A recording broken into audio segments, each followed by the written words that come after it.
Sorry for the delay. Yes.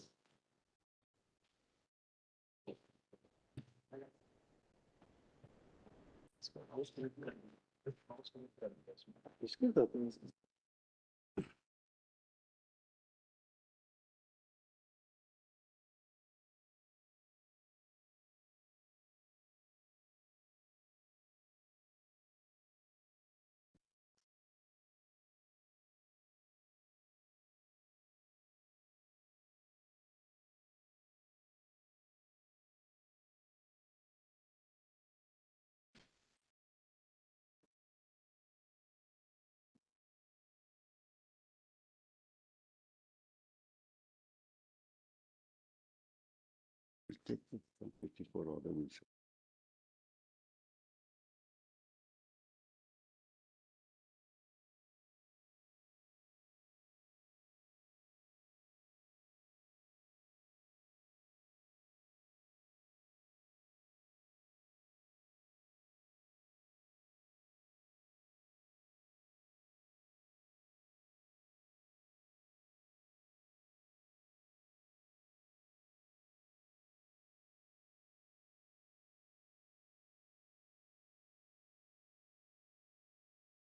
There's a nuanced interpretation of 370 that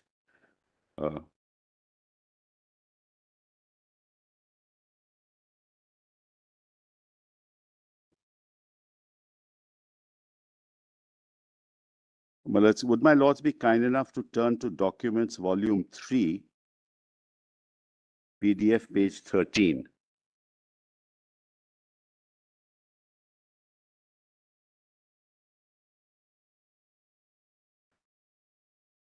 Let me, let's preface my submission by saying this, that there were substantive provisions of the Constitution of India that were to be made applicable to Jammu and Kashmir, the directive principles of state policy, or even 356. These were all done through the application order. So that's the power under D, with consent, with concurrence. Take fundamental rights. That's nothing to do with the lists, Manoj. With 371, B1 and 2 talks of the lists. By law, particular lists. Instrument of accession, only those 4 items. That's B1. B2, other lists. That only refers to lists. That's 370. Then you come to Mallards, the application of constitutional orders to Jammu and Kashmir. Now, where any law passed under the lists, if it relates to Mallards, instrument of accession, consultation. If it relates to other things, concurrence. But substantive provisions of the Constitution were made applicable, Mallards. That also with concurrence.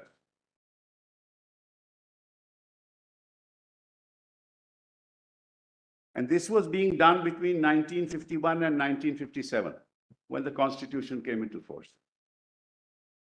Then the Constitution took over. This was between 1951 and 1957. After that also there were application orders. Because 371D, Mallards, continued in operation. So that's why I want to show you the 1954 constitutional order, which superseded the 1950 order. And it will show Mallards what was done. So nothing was ever done without concurrence, except Mallards for those 4 items.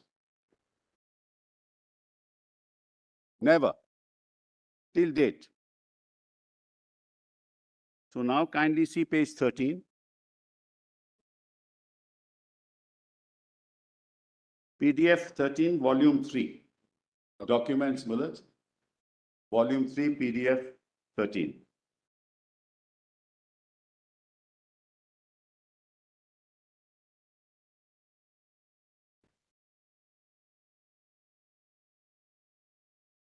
Page number?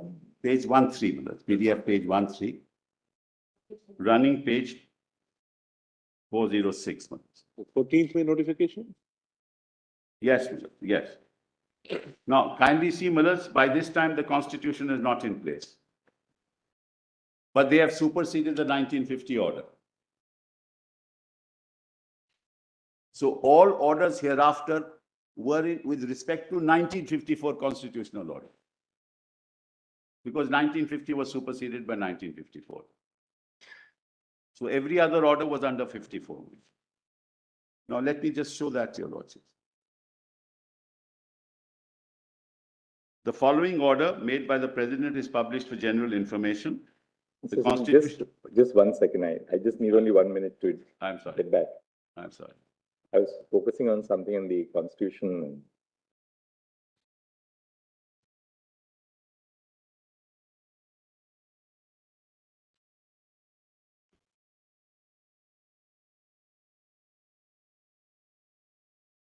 Which volume would you? Volume, documents, volume 3, PDF page 13. Yes. What has it? Says the Constitution application to Jammu Kashmir Order 1954 in exercise of the powers conferred by Clause 1 of Article 370 of the Constitution, the President, with the concurrence of the government of the state of Jammu and Kashmir, is pleased to make the following order. The order may be called the Constitution application to Jammu Kashmir Order 1954. It shall come into force on the 14th of May 1954 and shall thereupon supersede the Constitution application to Jammu Kashmir Order 1950. Now see what happens thereafter. The provisions of the Constitution, which in addition to Article 1 and Article 370, because that's Clause C, Malan, shall apply in relation to the state of Jammu and Kashmir, and the exceptions and modifications subject to which they shall apply shall be as follows. Now, preamble. That's the power under D. In with concurrence.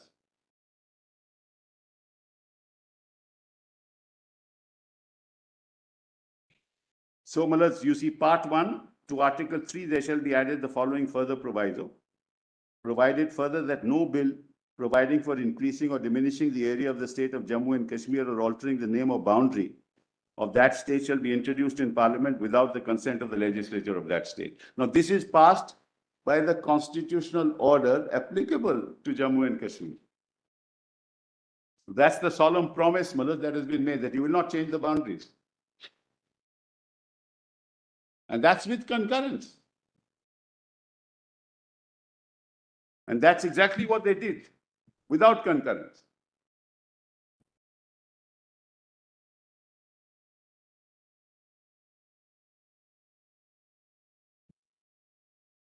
Mr. Sibal, why is it that, what is the distinction between the consultation with the government of the state, which is referred to in the first proviso to D, and in clause 1 of B? Because clause 1 of B also refers to consultation with the government of the state, and the first proviso to D also refers to consultation with the government of the state. So it will be a surplusage. There has to be a meaning for why there's two separate provisions in relation to the same. I must explain that. I must explain that. Because if you look at Malas B1, it says make law.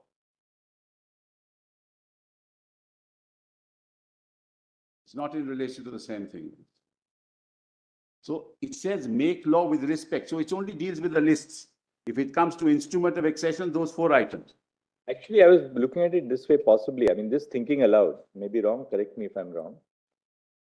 B1 refers to the specification of matters, Yes, on which are covered by the instrument of accession, yes, in respect of which Parliament can make laws. That is B1. correct.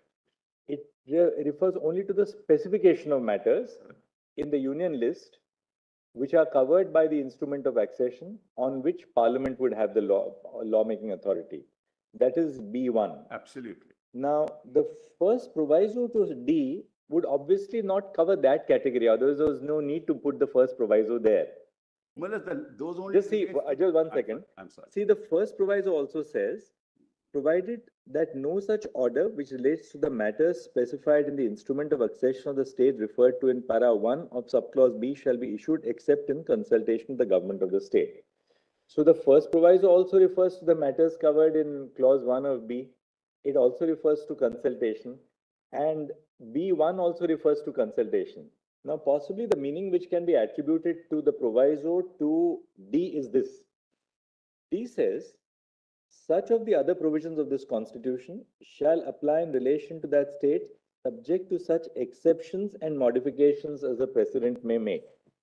So, where the president is making an exception or modification to another provision of the constitution, then the president has been given the power. But what the proviso says is, the first proviso says that if the president is making a modification or adaptation in respect of a matter which is referred to in clause 1 of B, namely something covered by the instrument of accession, then you require consultation. The second proviso then says that no such order which relates to matters other than those referred to in the last paragraph will be made except with the concurrence. I was wondering, just thinking aloud, what D says is that if the president is making an exception or modification in the application of any provision of the constitution to the state of Jammu and Kashmir, then you require either a consultation, first proviso, or a concurrence in terms of the second proviso, right?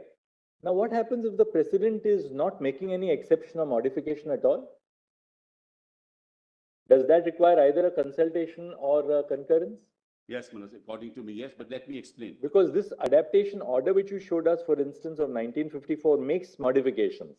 Preamble will apply subject to these exceptions. Directive principles will apply subject to these exceptions. So what happens if the president is not making any exception or modification at all? Then do you require a consultation or modification in terms of clause D? May I, Manoj, then? Yes. On Manoj, since you're Yes. Now, Manoj, kindly look at B1 first for a minute. It says the power of parliament to make laws for the said state shall be limited to matters in the union list and in the concurrent list. It doesn't say anything more than that. It specifies the lists under which they can make laws. Which? Again, no, that's right. The law has not yet been made. It's only the power. Are declared by the instrument of accession. Right. So, Manoj, only the list, communication. Right. I'm not talking about, the law has not yet been made. No. So they are correlating the making of the law to the items in the lists. When it comes to the instrument of accession, it has those 4 items. When it comes to other matters, it is in the concurrent list, not in the state list. But they are not setting out, Manoj, what law is to be. One very important thing is that clause B does not confer the power upon parliament to enact law for the state of Jammu and Kashmir. It limits it in certain respects. The power of parliament to enact law is under 245 and 246. 246 will not apply. No, but the power is somewhere else apart from B. No, Manoj, I'll come. B recognizes the power of parliament to enact a law because it says the power of parliament to make laws for the state shall be limited. It's a limitation. No, it's a limitation. But Justice KAUL also says that it's a limiting clause. Yes, square that list only means square that list. So if it were a limiting clause, the power of parliament to enact the law is traceable elsewhere. No, Manoj, Can we say that 370B gives power to parliament to enact law? No. It limits the power of parliament to enact law to a certain extent. I was trying to explain what Yes. Lord put to me. Please allow me. Yes. What I was trying to say was that here, what the clause says is that where the lists in the instrument of accession, right? Parliament may make a law, but that will be in consultation. It's a double limitation, Mr. Sabal. See, the first limitation is the chief mentioned, And let's power of parliament to make laws for the state shall be limited to. Yes. What is it limited to? To matters in the union list Yes. and concurrent list. So first part is matters in union and concurrent. Correct, correct. But second qualification, which in consultation with the government of state, there also you are right, to that extent you are right, it is in consultation with government of state, are declared by president to correspond to matters specified in the instrument of accession Correct, governing the accession of the state. correct. So such parts of union list and concurrent list which form a part of the instrument of accession, because everything else doesn't form a part of the instrument of Correct. accession. The whole list doesn't.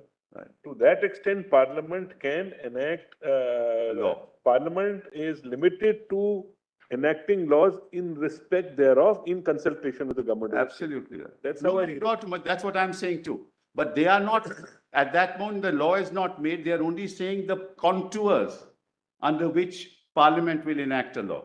The contours with respect to instrument of accession are those four items: communications, defense, external affairs, and ancillary, which I showed to your lordship the schedule.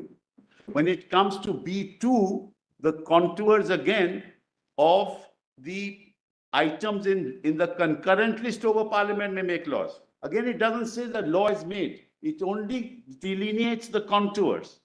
Therefore, I'm going to now distinguish it from D, Malad. That's how I'm going to. Let's come to D. How would you? I'm just coming. Yeah. Then you come to see the provisions of 1 and of this article shall apply in relation to that state. That's not covered. That's not covered. Right. So that's Malad's 1 is integration into India. And Malad's, the other is Article 370.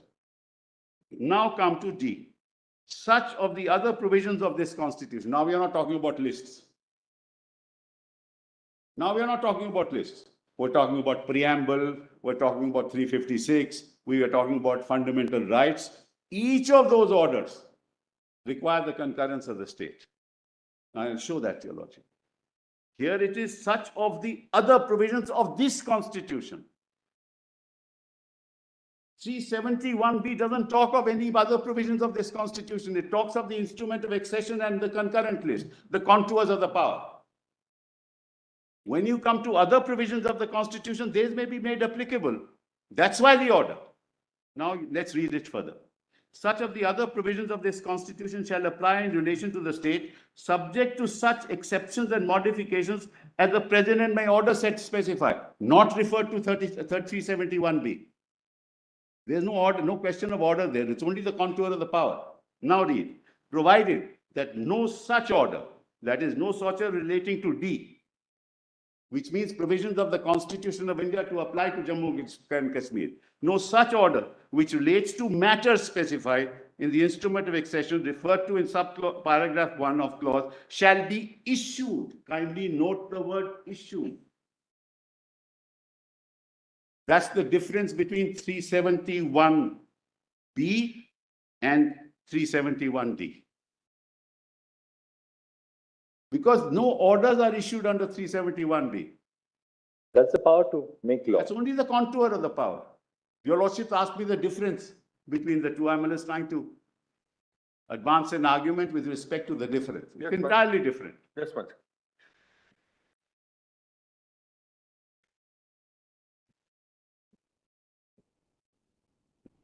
Yes. Yes, yes, yes.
So, Attorney General, that two constitutional practice is one thing. We are now looking at just the text of the provision.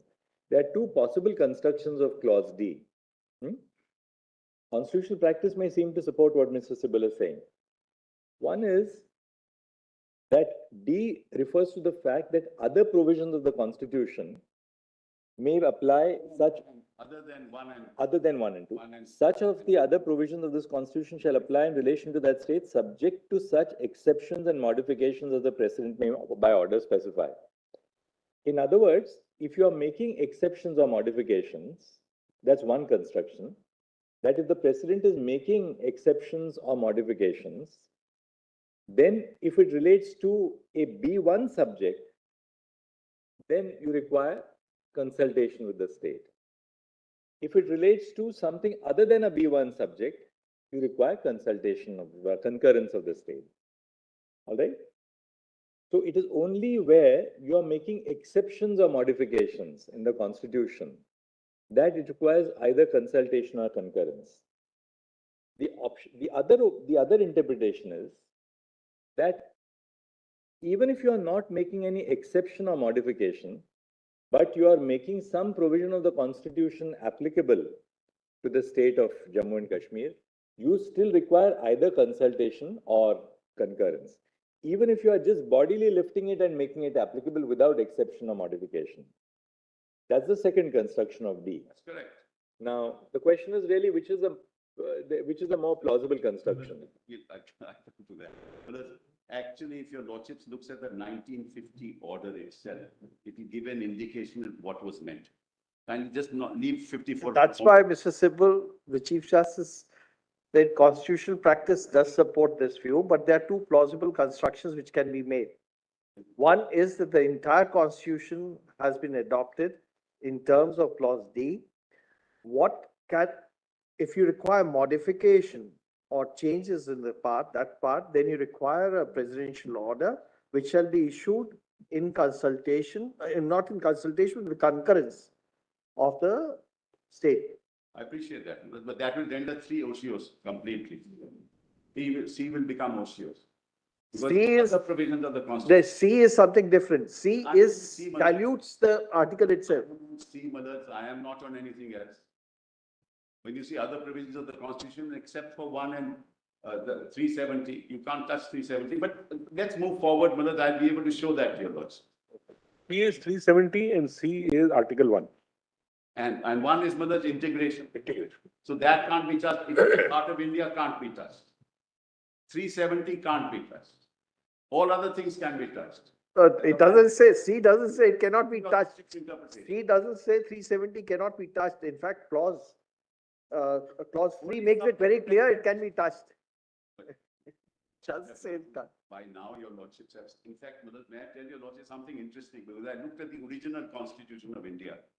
Learned friend will show it to your lordship. It was only a marginal note. It's not the heading of 370. It's a marginal note, absolutely. No doubt about it. It's a marginal note. It's a marginal note. And your lordships have held in Keshavan Bharti itself. Can't look at these notes. No, in the sense that a marginal note doesn't control the meaning of the text. C and 3, Article 3. It can't. A marginal note can't say it is temporary, therefore I read this in this fashion. Can't be done. Anyway, come to that one. Let me Madhaj, show you. It's Yes, very yes, fascinating. yes. But I take a bit of time. Let's kindly come to 370 presidential order. That 1954 order. 1950. Let's have a look. 50. Same volumes. 1950 or 54? No, Madhaj, I'm coming to 50, Madhaj. Liquid text. Volume 3, PDS paid 4 months.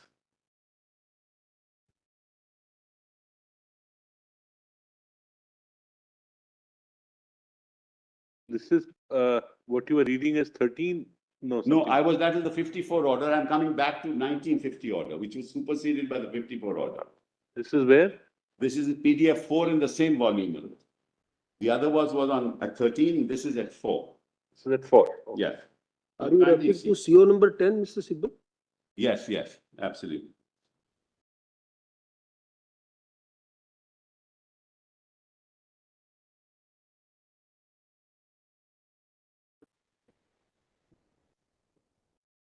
Well, let's kindly see the index of this.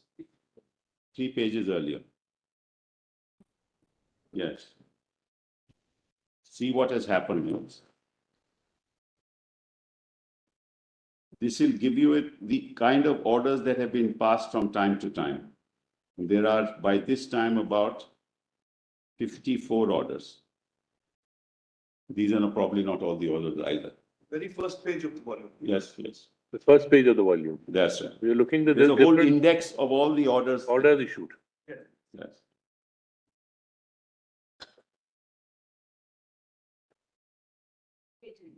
Serial number 1 was superseded by serial number 5. To specify.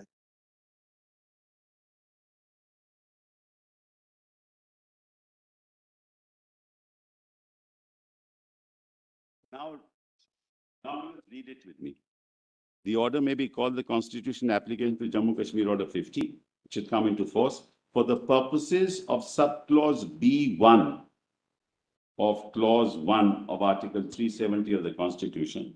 The matters specified in the first schedule to this order, being matters in the union list. This is in consultation. Kindly read the words. In exercise of the power of 370, in consultation with the government of the state. For the purposes of B1 of clause 1 of 370, the matters specified in the first schedule to this order, being matters in the union list, are hereby declared to correspond to matters specified in the instrument of accession, governing the accession of the state of Jammu Kashmir to the Dominion of India as the matter with regard to which the Dominion legislature may make laws for the state, and accordingly the power of Parliament to make laws for that state shall be limited to matters specified, which your Lordship said is the limitation. Rightly said. Now come. In addition to the provisions of Article 1 and 370, again, of the Constitution, the only other provisions of the Constitution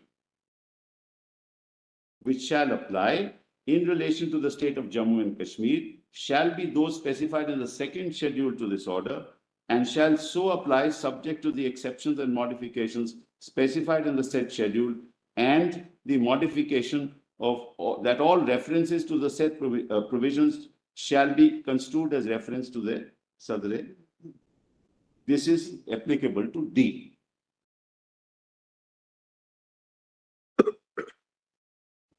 First schedule deals with entries, and this deals with D, because you're not to apply now the provisions of the Constitution of India, and they are all incorporated in the Constitution of India as applicable to Jammu and Kashmir order.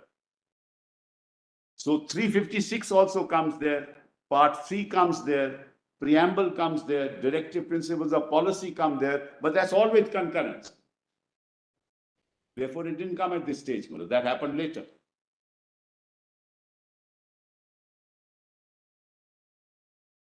Then you went, then now kindly see the first schedule you have seen. These are those very entries that we were talking about. And kindly see the second schedule.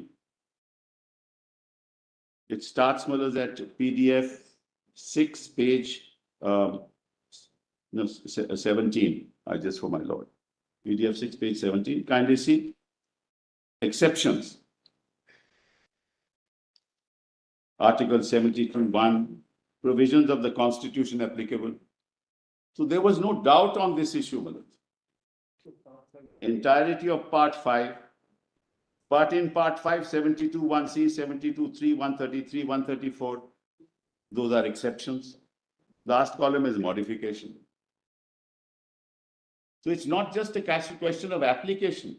It's a question of substantive understanding of what 370 is.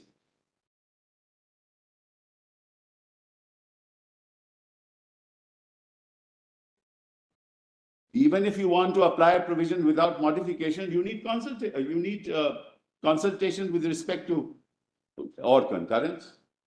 You can't. There is no third way of doing it. Yeah, that's excluded anyway.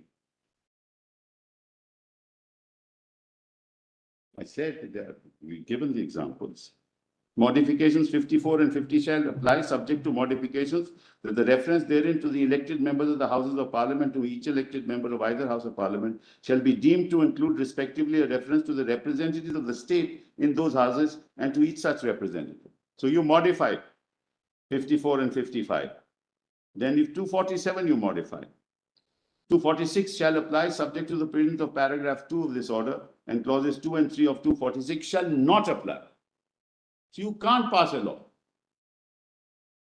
So what is the effect of clause 2 and 3 of article 246 not applying in relation to the state? Because the residuary power is with the state. No, but 246(2) says, refers to the power of parliament and the state to enact laws on the concurrent list. That's fine. No, but if 2 is not applicable, then neither the state nor the parliament can enact a law on the concurrent list. Then. It will be because of 1B, Malaj.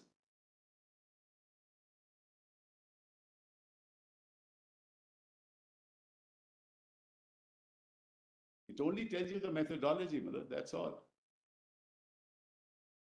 The point is, what my lord is putting to me is, the president can exercise powers under 370, dehors a modification. That's an exercise of plenary power. That's what my lord is putting to me. But Malaj, this clearly shows that even that exercise has to be done with concurrence. If it relates to the concurrent list, and consultation if it relates to instrument of accession, can't be done any other way. So it's not a matter of practice alone, it's the substantive interpretation of 370. Kindly see the first column, Malaj. All the articles apply. Part 9, Part 11, Part 12, Part 15, Part 16, Part 17, Part 19, Part 20, everything applies. But in those parts, there are exceptions and there are modifications. That's set out in the third column. Nobody disputes that. The whole part applies.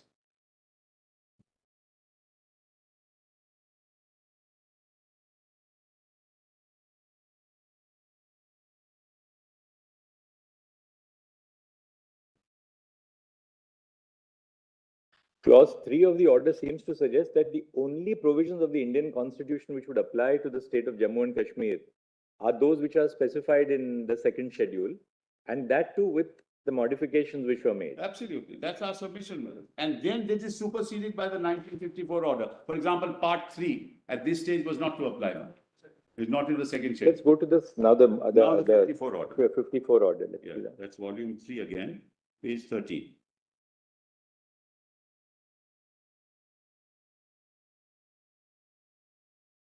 That's it. 13 PDF. Yes. Yes. In exercise of the powers, you also have that? So exercise of the powers conferred by clause 1 of 370, President with the concurrence of the government of the state of Jammu is pleased to make the following order. The order may be called the Constitution Application for Jammu and Kashmir Order. So, Malaj, supposing the entire constitution was to be made applicable, Malaj, it would require concurrence, no? Only some are applicable, some are not yet applicable. You will see that 356 comes later. 356 doesn't come at this stage. That would also require concurrence, and concurrence was taken. So, any provision of the Constitution of India which relates to the concurrent list would be made applicable subject to the concurrence of the state government. Consultation and concurrence, instrument of accession and concurrent list. And Article 1 and 3 are out of it.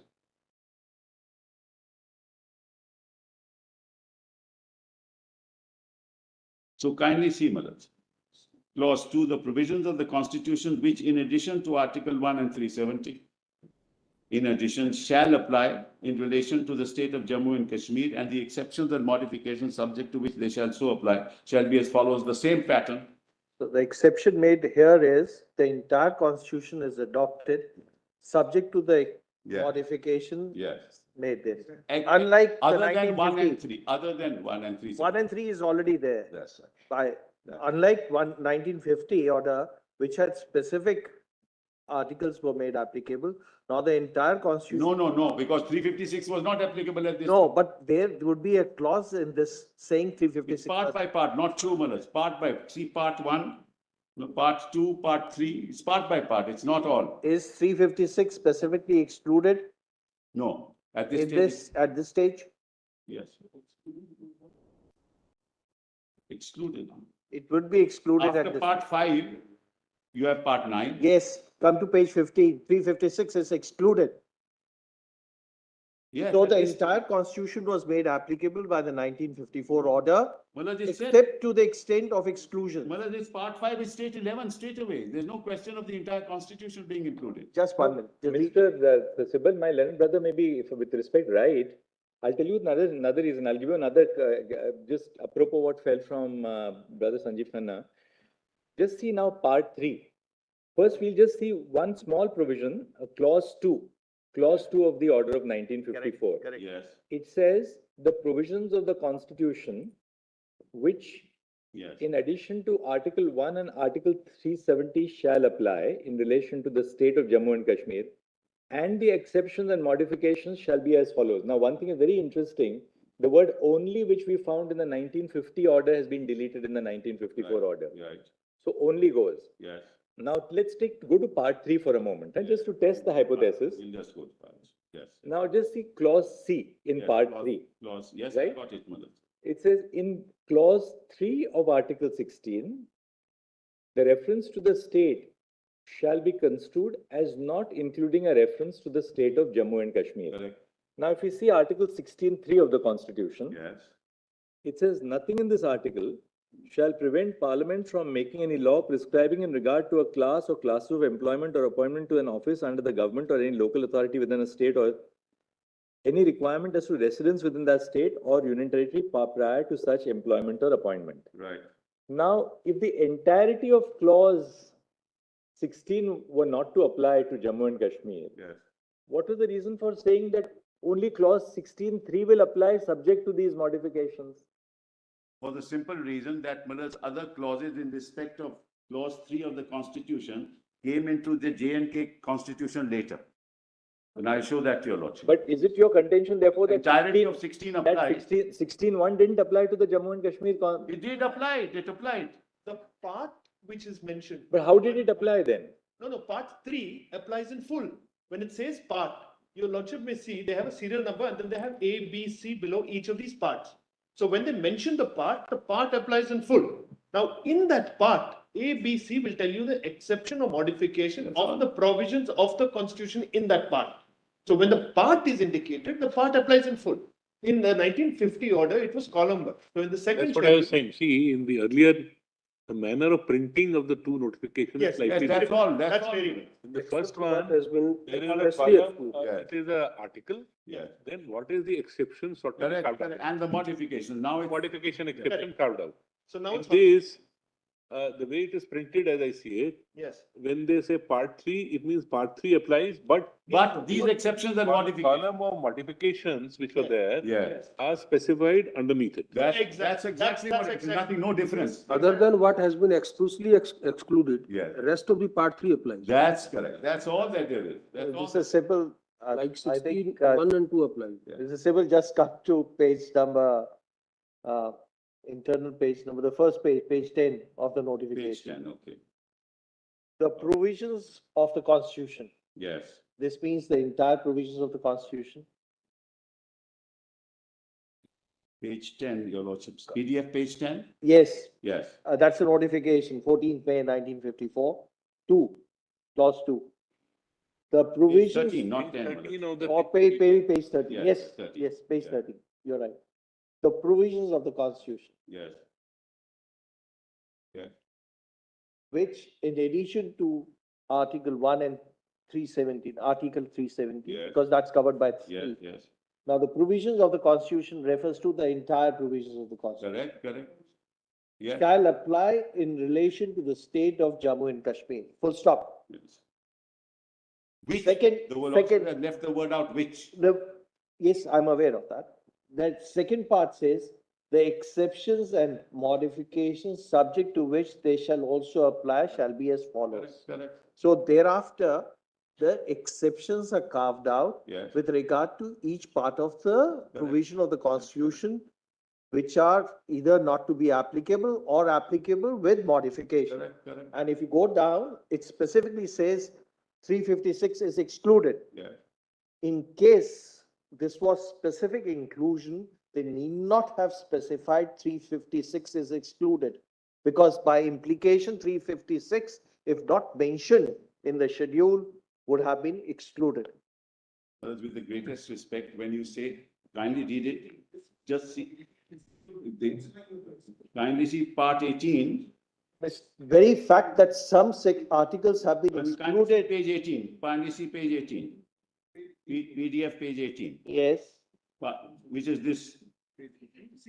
See part 18. 352, the following new clause shall be added. Above that, correct, part 18. correct. And therefore there are exceptions. We are then at item. But the part applies, but there are exceptions and modifications. So like part 18 applies, for example, part 18 applies, Yes. the modification is specified below that. Yeah. Then small clause B, 13, part 3, small b. Therefore, there is no dispute on The that. entire Constitution has been applied. 357, They will accept what Exactly. so these three articles of part, Which shall apply shall be as follows. Will not, that's correct. Kindly see, and also it says the provisions which shall apply shall be as follows. Which shall apply?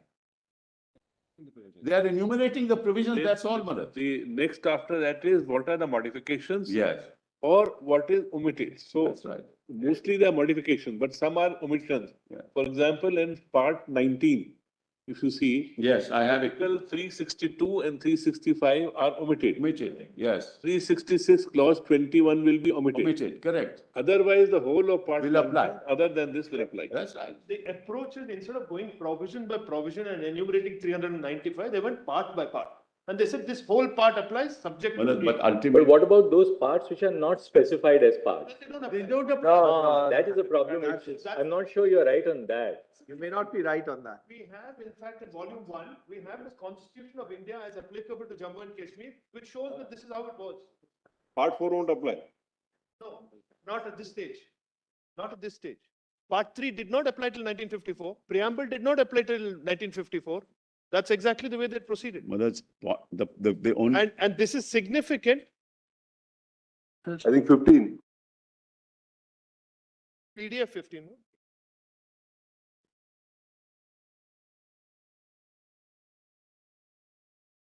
The part your lordships are referring to is? If everything applies. Yes. Why were they specifically? Yes. So part 4A is omitted at that stage. 4A came later anyway, but part 4. The one way to look at it is part 4 will absolutely apply, of course, but without any modification. But That, with where respect, there is that's not the modification, then understanding- specify. That's not the understanding of the government of India then. That's not the understanding of the state of Jammu and Kashmir then. That's not the understanding, Malaz, of any authority. Then, Malaz, now we are saying, no, that was all wrong. Actually, everything We're not applies. saying, we just And they don't, discussing. and you don't need consent. Mr. Sibal, as I see it, Yes. every order Yes, extended different parts of the Constitution that's right. to Jammu and Kashmir. Now, if a particular provision is with modification, it says so. Now, it may be by provision wise, Yes. or it may be part wise, Yes, it may be by any method, correct. but it keeps on extending by the Yes, orders yes. which are passed. Yes. So first one was provision wise in a sense. This one is part wise because practically the whole part was to apply Yes, with certain modifications. that's correct. To the extent that it is not to be applied, it is excluded. That's right. That's the only submission. That's the only, and in any case, Malaz, 1 and 3 are, 1 and the 370 are excluded. That is from because of the first notification, separate clause C was made. That's correct. Clause C was made for Article 1. So, Malaz, this argument then doesn't take us anywhere because we are dealing with 370. We are not dealing with any other part of the Constitution. So we can, Malaz, interpret the orders any which way you want, but it cannot touch 1 and 370. The two major points to my mind are this. One is your submission that Article 370 has acquired a permanent feature of the Constitution. Yeah. That's the debatable issue. That's which both sides will debate. Next is suppose it is not permanent. Then what is the manner of abrogating Article 370? Is that procedure followed or not? That's correct. The only two issues as I Correct, see it correct, in the correct. whole But I'll issue. hope and try and convince you that it is permanent. I will try and convince you. I know, Malad, your lordship says it's debatable, and it is debatable. There's no doubt about So it. both things are debatable means both sides will argue this Yes, point out. it's really debatable. But I tell your lordship, Malad, why it is permanent. Malad, now, for the moment, Malad, because we have only dealt with the Constitution of India. Debate will also be on the second point. I look at a debate whether Of course. the procedure has been followed or not followed. They will say we followed the manner of abrogation. Absolutely. You will say not. Now, Malad, so far I've only referred to provisions of this Constitution. But Malad, your lordships will have to look at the Constitution of Jammu and Kashmir. Because that Constitution, Malad, was framed and cleared in 1957. So, Malad, Malad, Parliament could only exercise, if it takes over under 356, declares an emergency, it can only exercise the powers of the legislature. That's what Bomai has said, and I take your lordship, you can't do anything more than that, right? Now let's look at the provisions of the J&K Constitution, which will give you an idea as to why it's permanent.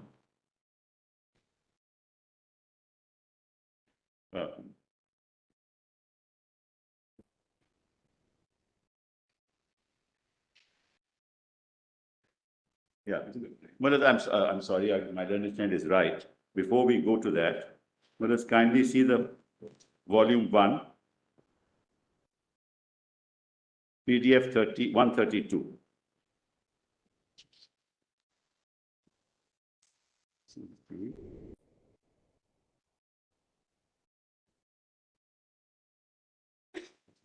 What date is it? You're wanting us to go to PDF 1 now. PDF is the date. Volume 1 page, Mr. Siddle. Malad, volume 1, page 131. 132, Malad.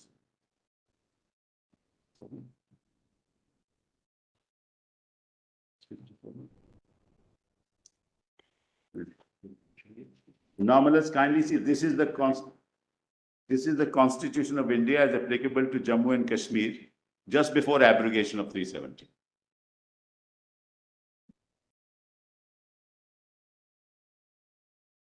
And you'll see Sorry, Mr. Siddle, which page? page PDF 132. In the same volume? Yes, volume 1. Volume 1, Malad, not 3. One second.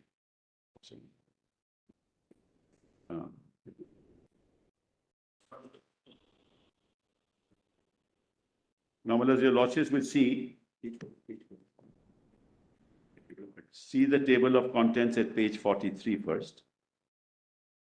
Which page? You said 132, 43, which one? Sorry, 43 first. Malad, it's a table of contents are set out. It will take a little longer to get to it. Sorry, Malad, sorry about that. It's our fault, Malad. We are prompted. Page 46 or 43, 40. But the contents, volume 1, Yeah. looks somewhat like this.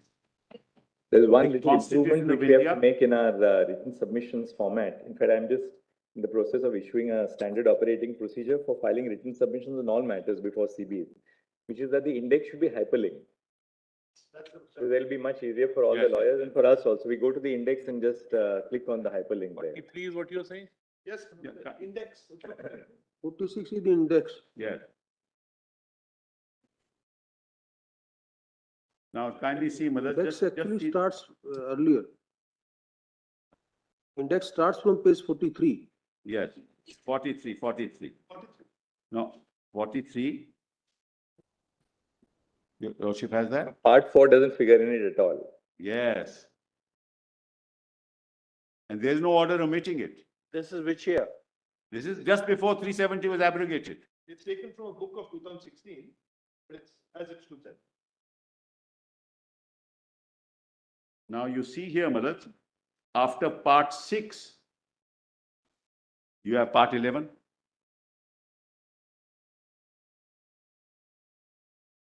Part 6, what page is that, Mr. Well, Subal? part 6 is at page PD 48, PDF 48. And the next is in, yes, yes. Part 11 is page 49. So nothing is excluded. There's no specific provision.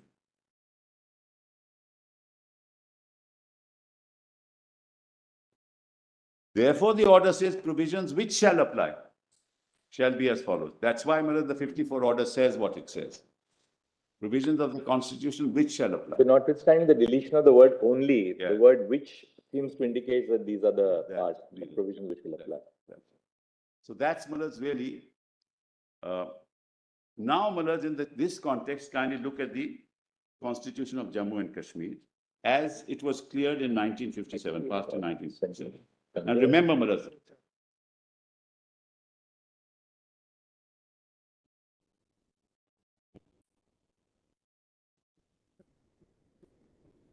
Yes. Right.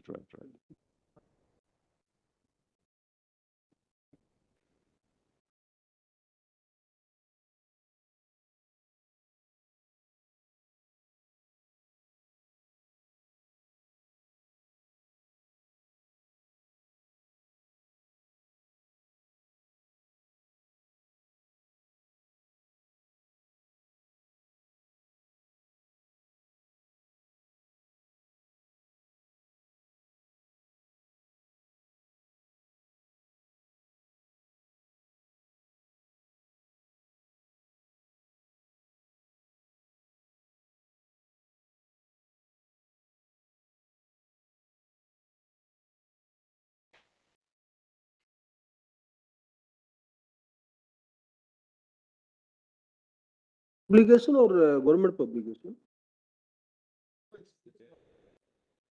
It's not a government publication, Mullah's, but this is not hopefully not in dispute, Mullah.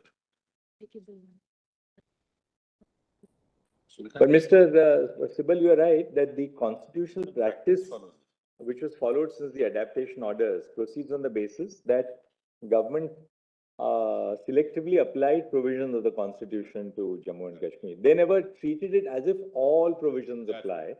The really clause D is susceptible of two interpretations, but the constitutional practice supports what you are arguing. We'll of course have to hear the learned AG on that. Now, Mullah's, we move on to what happened in 1957 when the Constituent Assembly, Mullah's, drafted this constitution and was adopted. Right.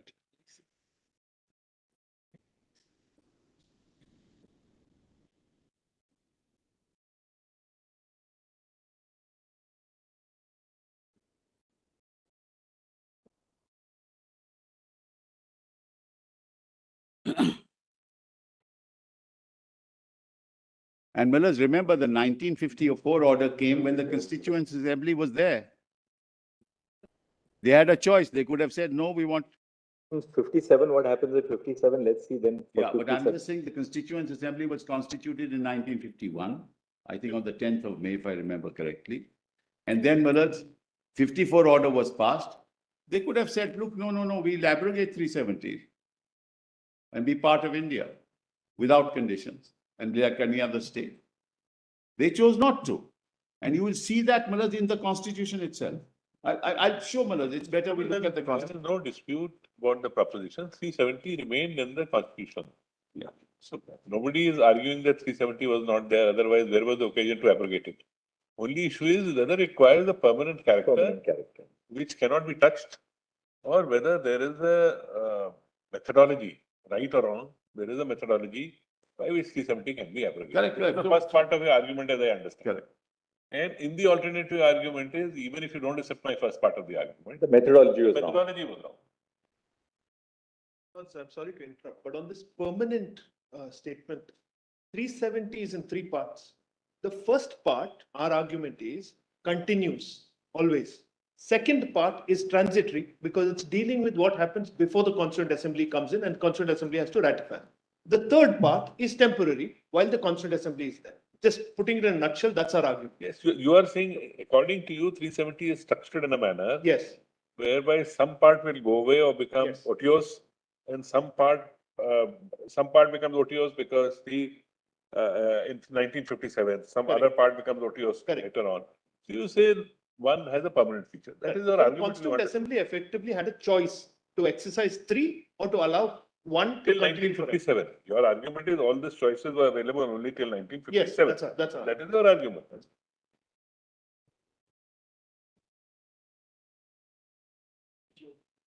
So much. No, let's not debate it. In fact, that's why the explanation to B contains an exhaustive definition of what is meant by the government of the state.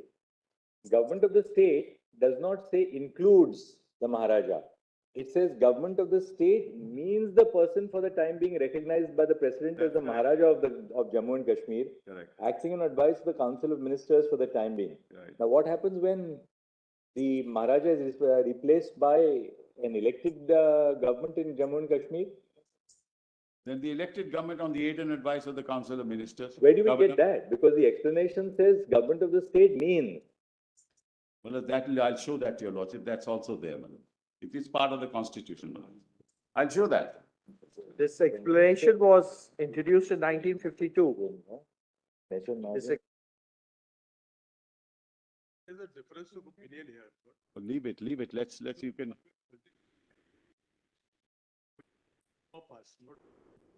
Their case is that 2 and 3 may cease post 57. But some of us who's argument is that no, the entity goes if we read clause 2 carefully. So this is that difference of opinion. So your submission. Well, there is a government order of 1965 which says that Sadr-e Riyasat will be in the governor. 67. Yes, 1965 order. 65. So till 65, did the Maharaja continue to have? Yes, madam. Then, There were separate powers of Sadr-e Riyasat. Yes. The but madam, ultimately, equivalent of chief minister was called the prime minister. Yeah, for that's some correct. period of time. But in Those 65, madam, terminologies it was the were, governor. removed. There's an order to that effect.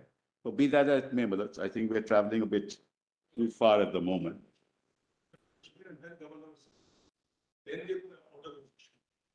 It's not anything that was done under the 70.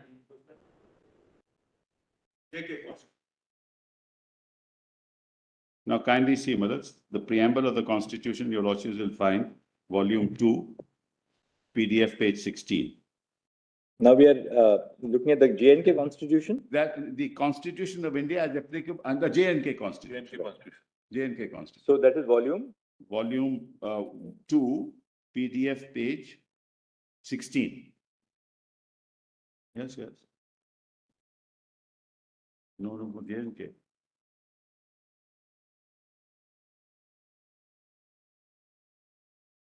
You want us to go to page 16 of the Page J&K 16.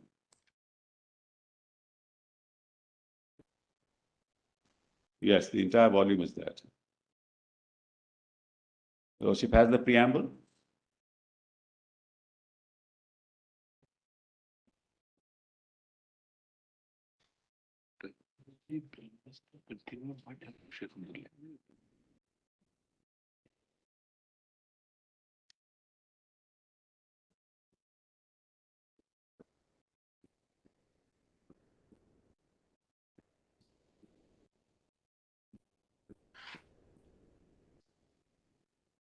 That's why that explanation. No,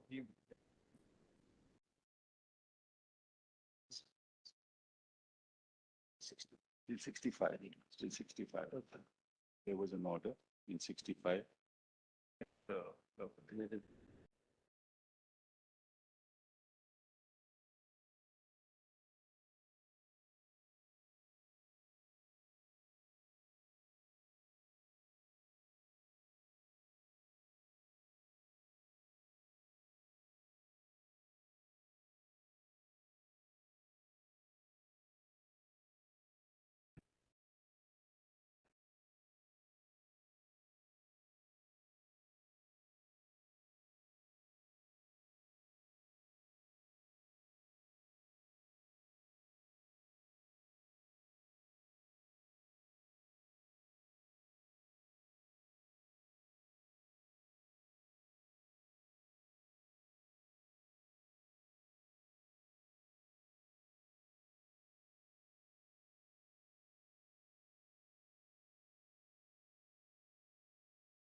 Just kind of page 5, PDF page 5, volume documents, volume 2. Just it's the index, Mullahs, really.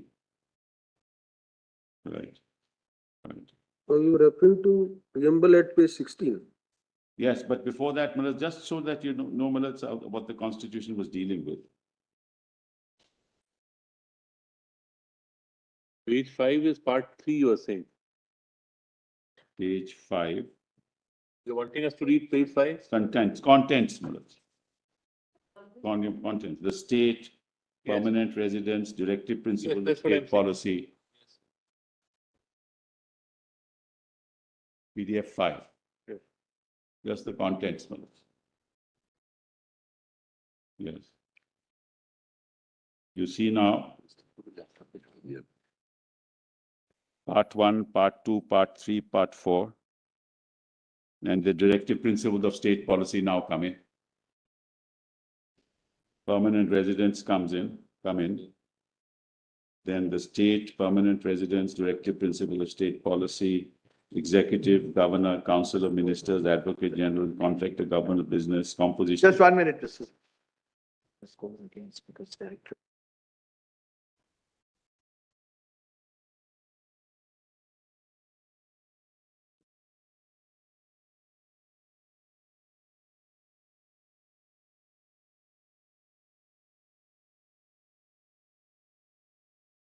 Officers of the state legislature, disqualification of members. It's really a replication of what the Constitution, our Constitution provided. Procedure for financial matters, legislative power, high court, subordinate courts, finance, property, public services, elections, amendment to the Constitution. This is very important. I show that to your lordships presently. And then the schedules, speaker, deputy speaker, and all that. Now kindly come with us to the preamble. PDF page 16. So, we the people of the state of Jammu and Kashmir. Now, the Constituent Assembly has exercised its powers. Drafted the Constitution, adopted. We the people of the state of Jammu and Kashmir, having solemnly resolved in pursuance of the accession of the state to India, which took place on the 26th day of October 1947, to further define, this is important, to further define the existing relationship of the state with the Union of India as an integral part thereof. That's Article 1. And to secure to ourselves justice, social, economic, political, liberty of thought, expression, belief, faith, and worship, equality of status and of opportunity, and to promote among us all, fraternity, assuring the dignity of the individual and the unity of the nation.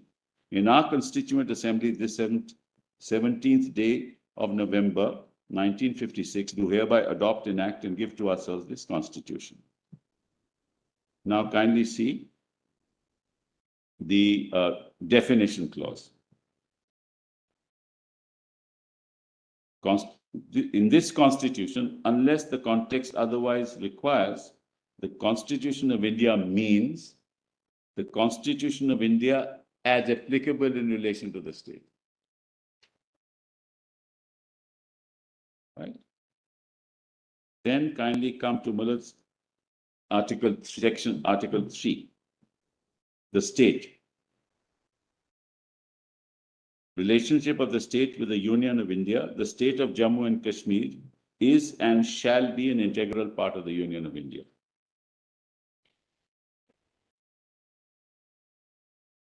And Muller's subclause 3 says, just above that, any reference in this Constitution to the Sadr-e Riyasat shall, unless the context otherwise requires, be construed as reference to the government. This is 1960, which my lord was asking that question. So, it shall be an integral part of India. And then 5, Article 5, the executive and legislative power of the state extends to all matters except those with respect to which Parliament has power to make laws for the state under the provisions of the Constitution of India. Then, Millets, the issue of permanent residence is dealt with. We're not concerned with that so much. And then you come to 35, page 28, PDF 28.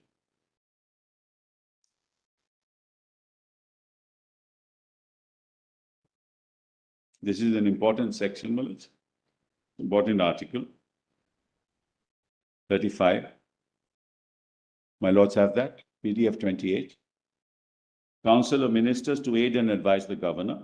There shall be a council of ministers with the chief minister at the head to aid and advise the governor in the exercise of his functions.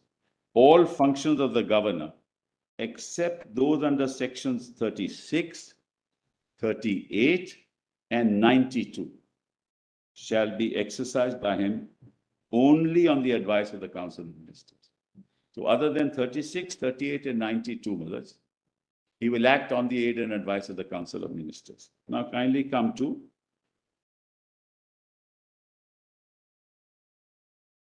38, 48A, PDF page 33.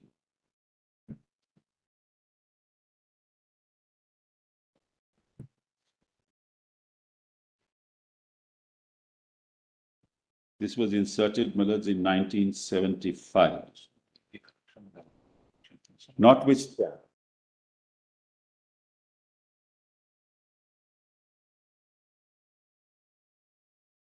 is notwithstanding anything contained in this constitution, if upon the completion of a census, but before the final readjustment of territorial constituencies, the Legislative Assembly is dissolved prior to the expiry of its duration, and the governor is satisfied that holding of general elections without delay is necessary, he may, after consulting the Election Commission by notification, direct that the general election shall be held on the basis of the last preceding delimitation of territorial constituency.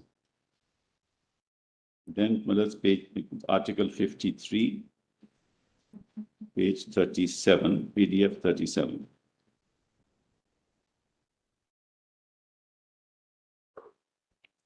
Article 53, Malaj, at PDF 37. That's the session of the legislature, prorogation and dissolution. The governor shall from time to time summon each house of the legislature to meet at such time and place as he thinks fit.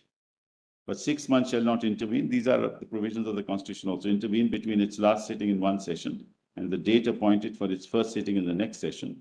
The governor may from time to time prorogue the houses or either house or dissolve the Legislative Assembly.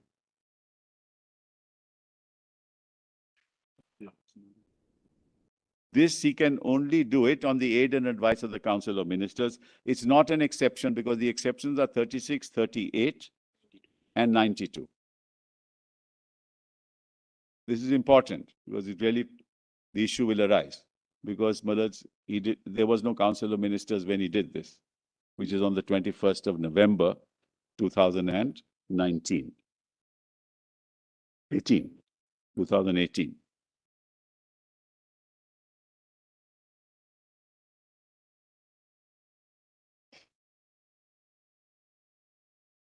Well, the importance of this is that he can only dissolve the Legislative Assembly on the aid and advice of the Council of Ministers. The only exceptions that the governor has in the terms of his exercise of power are 36, 38, and 92, which he need not do on the aid and advice. But under 53, he can't do it without the aid and advice, which is what he did. Well, I'll come to that later. Now, Malaj, 92, which is that exception. PDF page 59. This is a very unique power given to the governor of Jammu and Kashmir.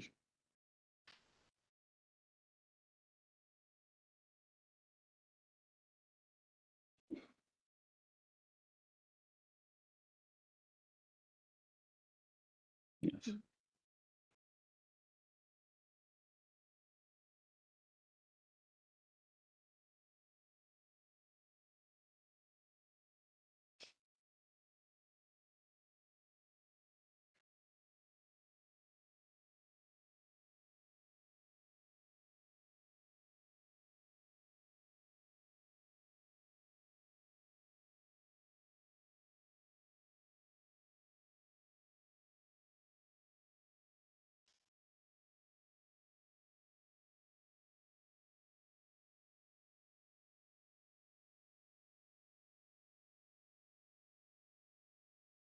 I was mentioning, Millet, as far as 53 is concerned, that power to dissolve the assembly would only be exercised on the aid and advice of the Council of Ministers.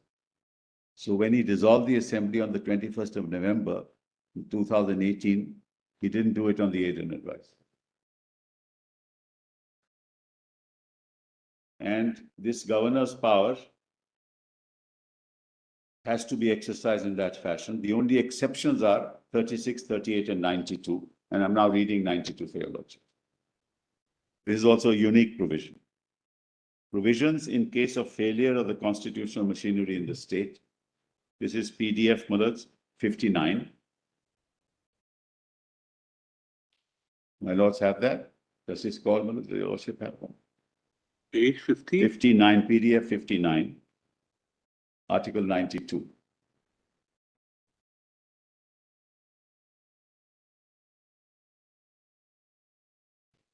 My lord have it.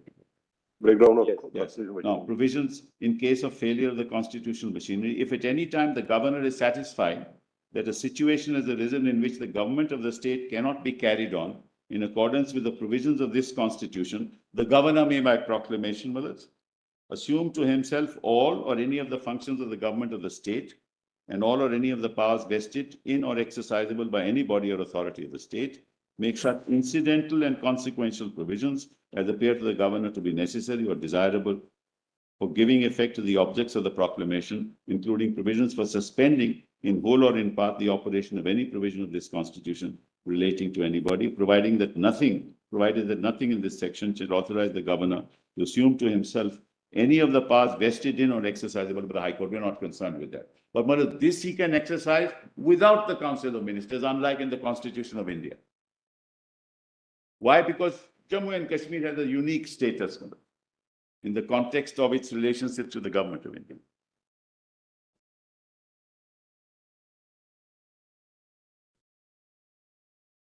Yes. Huh? And Mullahs, clause 3 of this is important, that any such proclamation, whether varied under subsection 2 or not, shall, except where it is a proclamation revoking a previous proclamation, cease to operate on the expiration of 6 months from the date on which it was first issued. So, Mullahs, the proclamation was issued on November 21st, 2018, on 20th of June.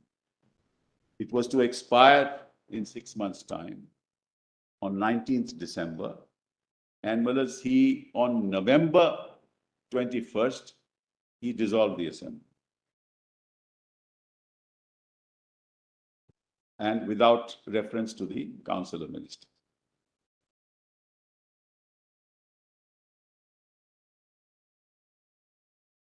But anyway, we'll come to that a little later. Now, most important, well, is in the context of what we've been arguing all of yesterday and today, is 147, PDF 85, sorry.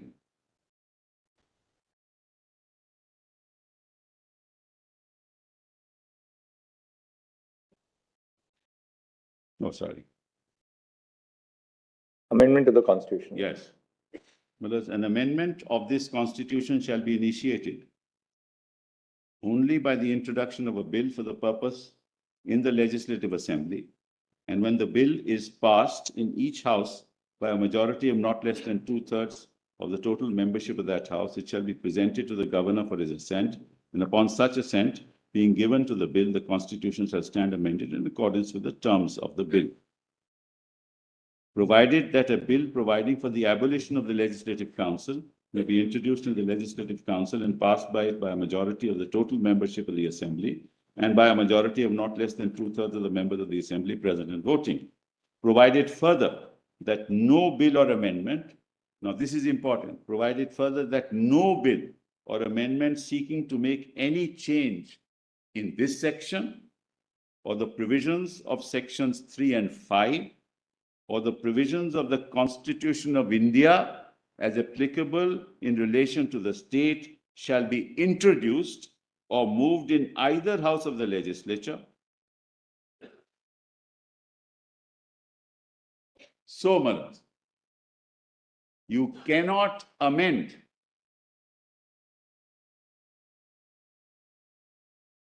370 as it is made applicable to the constitutional order made applicable to the state of Jammu and Kashmir. So no legislature can even move a bill. This is what makes it permanent. This is exactly why it is permanent. It had to be temporary because at that time there was no constituent assembly. It was temporary, it had to be temporary. Per force it was temporary. Even 3 cannot be amended. Section 3 cannot be amended. But can the permanency of Article 370 be a consequence which follows from the Constitution of Jammu and Kashmir? No, it's made applicable to Jammu and Kashmir by an application order. No, but you're saying that this provision, Yes. Article 147 of the J&K Constitution, Yes. makes Article 370 permanent. Can the permanency of the Indian Yes, Constitution... because, brothers, kindly see, the 370 was made applicable to the state of Jammu and Kashmir by an application order. 373, brothers, kindly. Subclause 3 gives powers to the Constituent Assembly, no? Those powers clearly Those- doesn't have. That legislature doesn't have those powers. Country middle is what happens is when you impose Article 356, you talk over the powers of the legislature. Under which power did they exercise that right?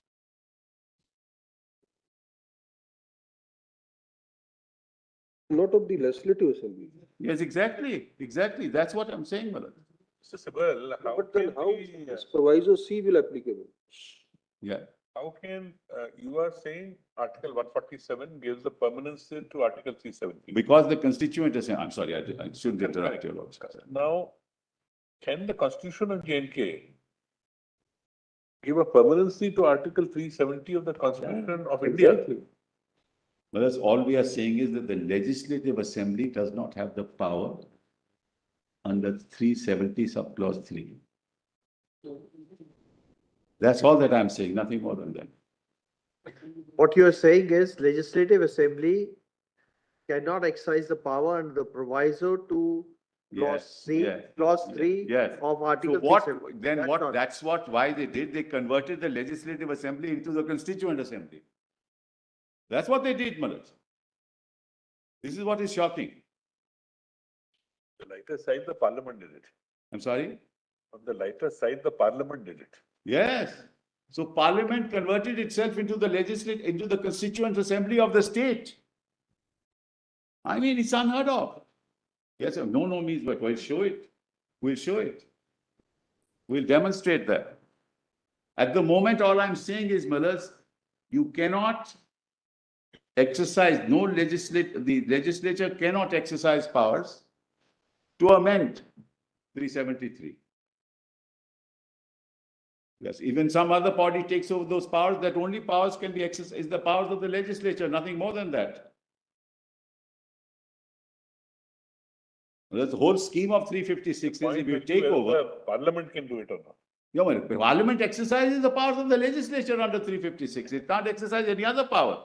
And that's the scheme of 356, which I'll come to later. That's Bomai, mothers. Now that's settled. You can't arrogate to yourself a power that the legislature doesn't have.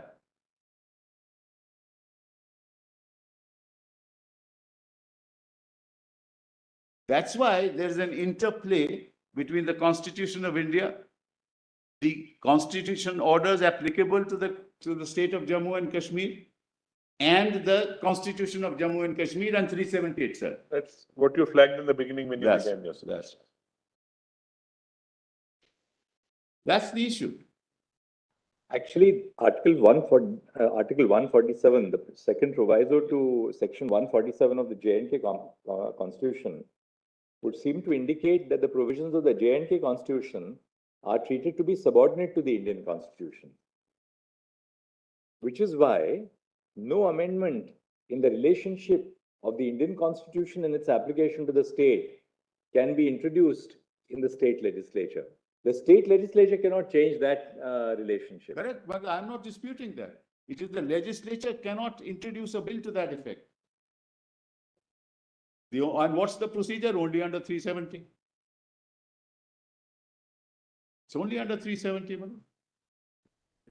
But this is in that sense a subordinate instrument in its application to the Manoj, in its it's relationship a to the subordinate- Constitution of India. But Manoj, kindly see, one second, kindly see, just 1 minute.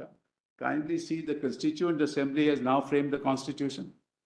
The Constituent Assembly has not exercised the power that it had, Manoj, to abrogate 370. In that process, the Constituent Assembly, when drafting the Constitution, decided that nobody can change that status. The legislature cannot change that status. Now, whether Parliament on its own can change that status is a separate issue, but the legislature cannot change that status. That's the element of permanency as far as the legislature is concerned. Let me put it that way. The legislature has no authority to change the relationship between. That's correct. That's what Legislature you're cannot change. Why? Because this is not a temporary provision. Come to that. That's clear, Manoj.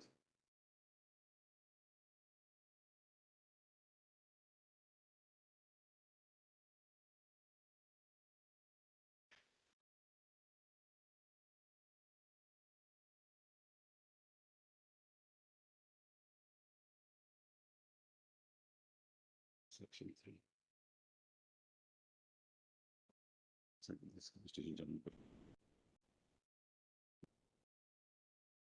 Same thing. Section 3.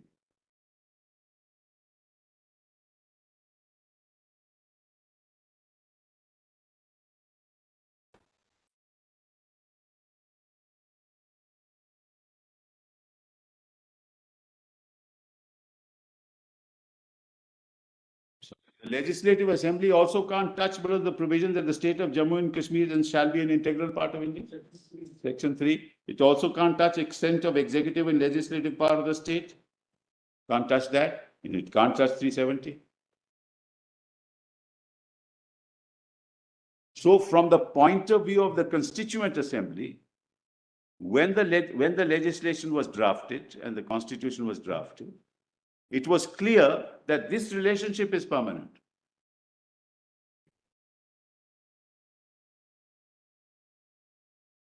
Just one question, the proviso to Article 147 of the J&K Constitution Yes. says that no bill or amendment seeking to make change in the provisions of the Constitution of India is applicable Yes. in relation to a state Yes. means a change in the Constitution of India. Whereas, as per clause 3 of Article 370, it's not the amendment which is applicable. As per that, it's the consent or the consultation or the, Recommendation. Neither consent nor consent. It's a recommendation no. if of we- the legislature. Let's Of see the Constituent 373. Assembly. Let's see 373 for a Yes, minute. please. So really speaking, under 147 may have no application as well, because you're not seeking to amend 370, but enforce 370. Let's assume, for the time being, substitute the words Constituent Assembly for Legislative Assembly. On the recommendation, Yeah. let's assume so. Let's Substitute. You're right, Correct. recommendation. correct. Let's substitute that word, provided that the recommendation of the Legislative Assembly for the state referred to shall be necessary before the President issues such notification. Yeah. So really, 147 will not be applicable in case the state legislature makes that recommendation. No, but let's kindly see what 147 says is the provisions of the Constitution What? of India You're not as amending the. applicable in the relation to the state. You're not amending the Constitution. You're not amending this Constitution of India.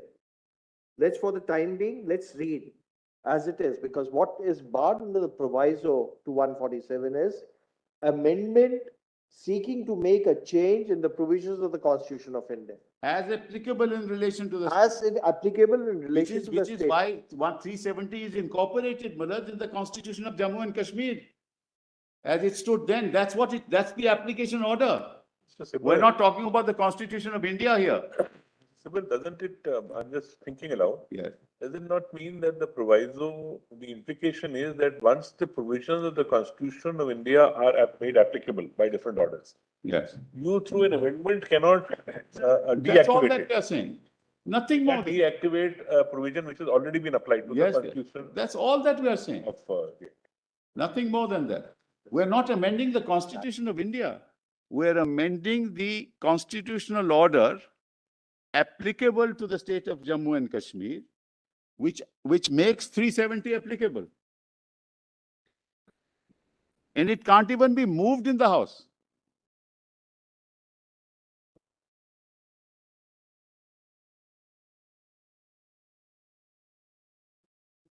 Yes.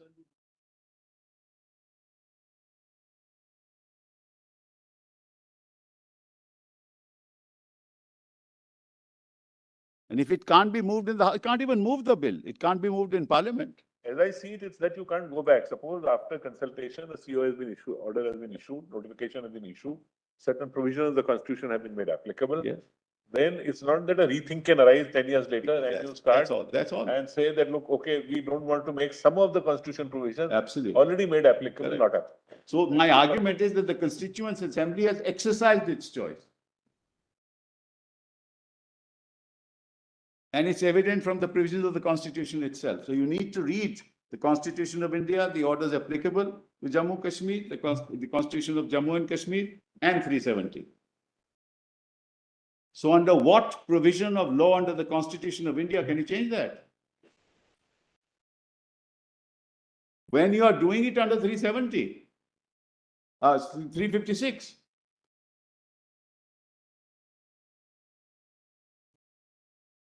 So now, Malaj, this is now the lay of the land as far as this is concerned. Now I want to take your lordships to the judgment of Supreme Court, Malaj, of this court in the power of the constituent KISHAN, Malaj.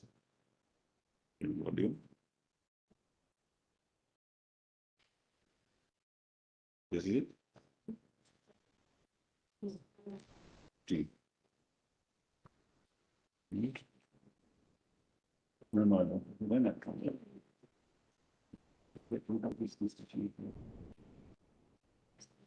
Sybil, is the factual whatever you had to say is over? No, no, Maharaj. I'll go back because we are on the point of the Constituent Assembly and the Legislative Assembly. So Maharaj, that has to be clarified. Maharaj, you can't, a Legislative Assembly cannot be converted into a Constituent Assembly. My basic argument is that. Under what power can you convert a Legislative Assembly into a Constituent Assembly? Which is that power? As a matter of fact, Praja Sabha was turned into a constituent assembly, 1951. Well, there was a direct election, I believe, at that point in time. Praja Sabha was not all directly elected. But I'll check that out, but I don't want to make a statement and I'm sure of it.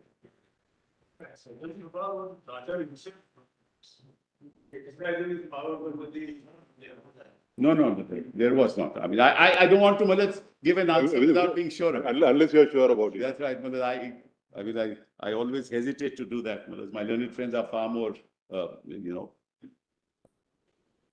articulate on those issues, Malad, than I am. Seized by the Raja, 2051.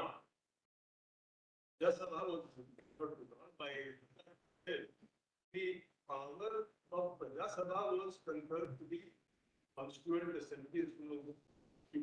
The power of Constituent Assembly was conferred on the Praja Sabha.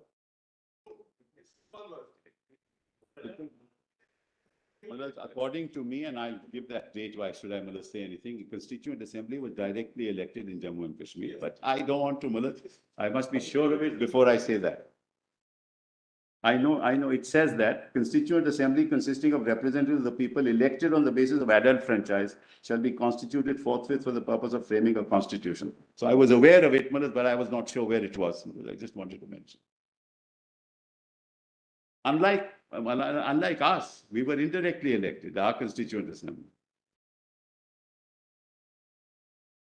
Anyway, let's kindly have a look at Keshavan Bharati. This is volume 15.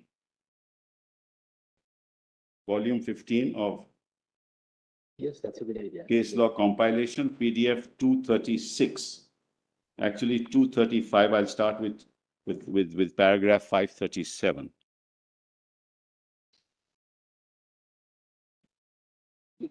Volume 15, my lords. Volume 15, paragraph 537. Which is why I've been saying throughout my submissions, this was a political act to achieve a certain political purpose, dehorse the provisions of the Constitution. Page, my lords, 235, paragraph 537. We've got it on the screen as well. Yeah. Sorry, Mr. Sybil, sorry. I just wanted to answer my Lord Justice Gavai's question. I just sought to be unmuted. My Lord, there was a proclamation by Yuvraj Karan Singh for constituting the Constituent Assembly on 20th April 51. It was elected by adult suffrage. This was convened on the 31st of October 1951, its first sitting, and Melody concluded its work on the 17th November 56, when it decided to adopt the Constitution on the 26th of January 57. That's correct. That's page, para 537 of PDF 235. Whose judgment is this? This is Malad's Justice Shellett and Grover.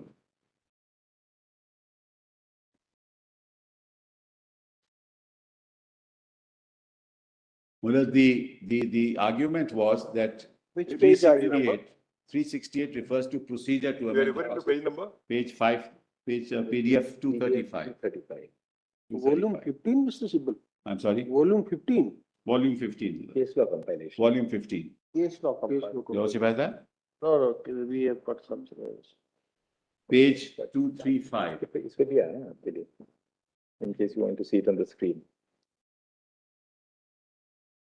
Great. We've got it on the screen. 537, 538, Mullahs. I just read 37. The argument was, Mullahs, that when the Constitution in 368 talks of amendment to the Constitution, it's a procedural argument. Where does the constituent power lie? That was the argument, and that in that context, the issue of what is a constituent assembly, Yes. that is discussed, Mullahs. It's in that context because we're dealing with that issue. 537, if I may read. It is pointed out on behalf of my lords, all my lords. Yes. It is pointed I out just on got behalf. it. Oh, yes. It is pointed out on behalf of the petitioners that the scheme of Article 368 itself contains intrinsic pieces of evidence to give a limited meaning to the word amendment. Firstly, 368 refers to an amendment to the Constitution, and the result of the amendment is to be that the Constitution shall stand One amended. second. No.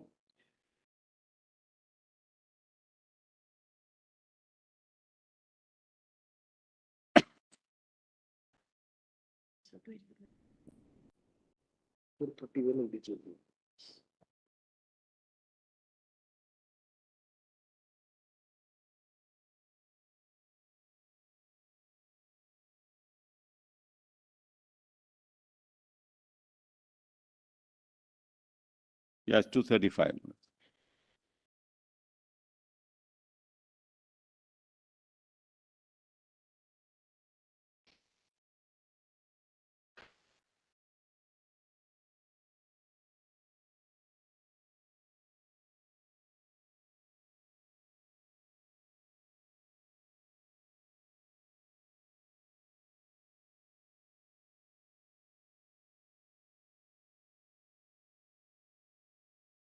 My lords have it, my lords, not yet.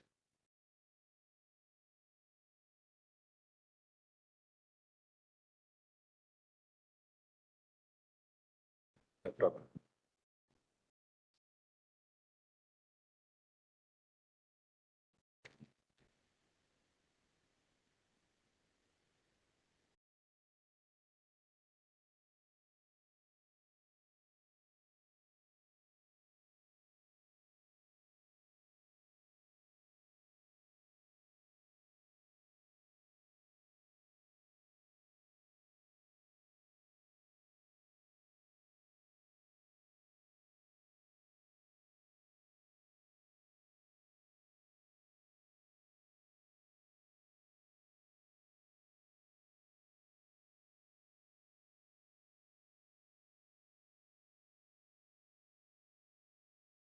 constitution of its identity.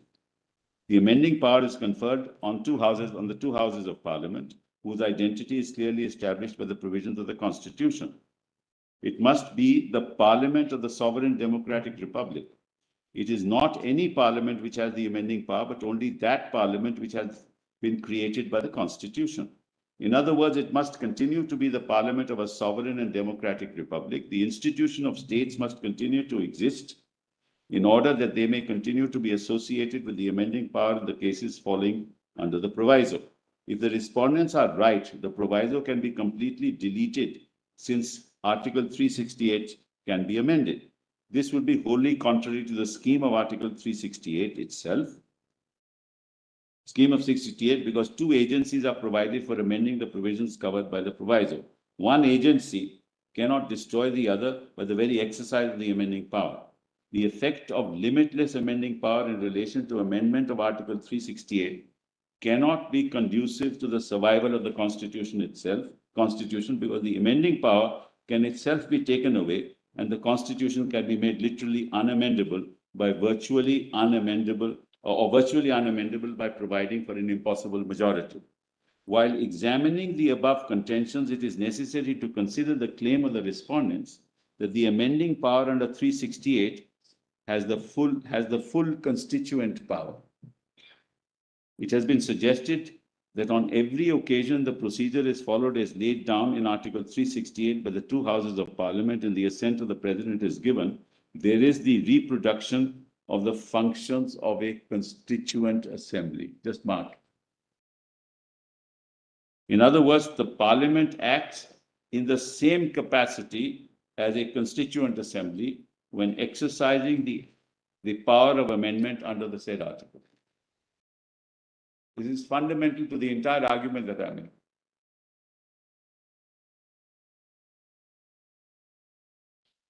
In other words, Parliament acts in the same capacity as a constituent assembly when exercising the power of amendment under the said article.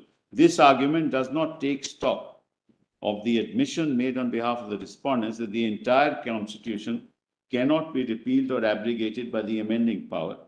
Indisputably, a constituent assembly specially convened for the purpose would have the power to completely revise, repeal, or abrogate the Constitution.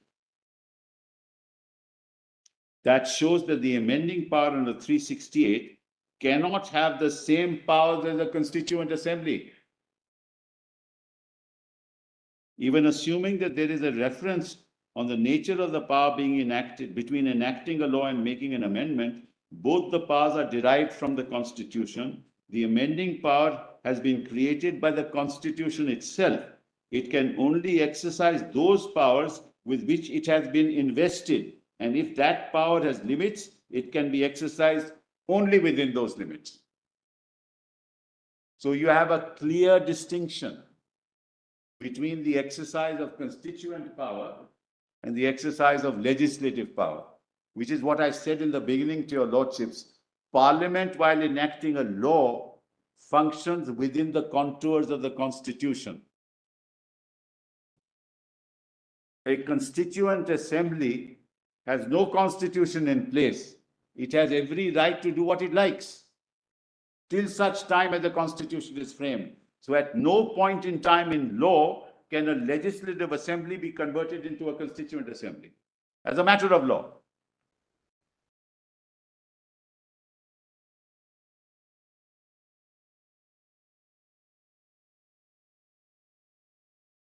Yeah.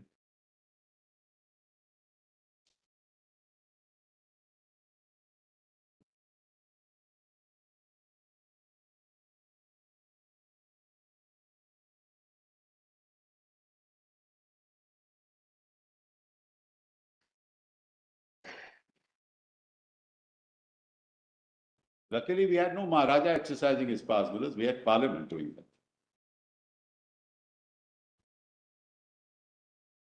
And Now, even when Parliament amends the Constitution, yes, it's not exercising powers as a constituent assembly. that's correct. It may be exercising a constituent power, That's correct. the power to amend, but because it's a power which is restricted, You are subservient to the Constitution. That's right. And therefore, you're bound by the provisions of the Constitution, by virtue of which your power to amend the Constitution is circumscribed. That's what I'd said at the outset, Mullahs. That has been my submission throughout. Now, the next paragraph, Mullahs, is paragraph 620.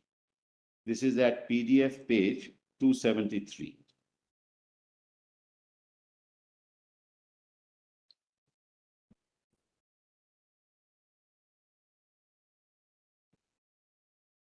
Whose judgment is that? This was Justice Hegde and Justice Mukherjee. 270? Mullahs, 273 PDF, para 620 Mullahs. Otherwise, Mullahs, see the danger of this argument. Tomorrow, Mullahs, Parliament says that we are the Constituent Assembly. They can do away with basic structure. Dr. Ambedkar also spoke about it in his speech on 25th of November, 1949. I'm sorry, I didn't get your note. Dr. Ambedkar, Yes, while presenting the final draft yes, on 25th of November 1949, yes, also spoke about this aspect yes, yes. in his Yes, concluding I think speech. we have it, I think. We have it, I think, in volume 8. I just come to that. No, the point I'm making is a more fundamental point which impacts the future of our country. If you in principle say that a parliament can convert itself into a constituent assembly, then where do we go from there? Forget about this case. I'm far more worried about our future. Parliament can never say that, because that constituent assembly is a political process, which I said at the beginning. It's a political process in the context of the aspirations of all those participating in the constituent assembly as to what the state should be like. How do you meet the aspirations of the different segments of the community which have to be met, and what kind of provision should be put in place? So it's the genesis of the politics of the day which determines what kind of constitution we want. Which is why, when you talk about diversity, when you talk about minorities, we talk about Dalits, we talk in our constitution, what were we faced with? In 1947, what were we faced with? We were faced with a situation where disparate communities, diverse communities, different religions, different races came together to be part of the Union of India, and their aspirations had to be met. So you had provisions for the Dalits, you have provisions for the minorities, you had provisions dealing with reservations, the scheduled castes, the scheduled tribes. That's a political process. That's why our constitution is what it is. Unlike, as I told, in Europe, it was an entirely different process. Here it was an amalgamation of colors to be united as one, which is the Tiranga. That's what it is. You can't convert a legislative assembly into that process. But equally, Mr. Sibal, to completely divorce the power of amendment from the political process inherent in the amending power, Yes, of course. would not be appropriate, because there's no strict dichotomy in that sense between the exercise of the constituent power itself being traceable to the political process and the power of a constituent assembly being entirely political in its nature. The constituent power itself of Parliament to amend the Constitution is a political power. I agree entirely. Absolutely right. We're not saying you can't amend. Because it's not our case. You can. But when Parliament amends according to you, it is not exercising the powers of a constituent assembly. That's all that I'm saying. That's all that I'm saying. It's not converting itself. And then it has to function within the Constitution of India. I'll come to that later.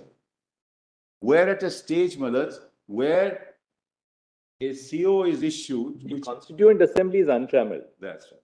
It's as if it is working on a clean slate. That's correct. Absolutely. Absolutely, Mullahs. And it says, the judgment says so, Maharaj, that it's not bound by anything.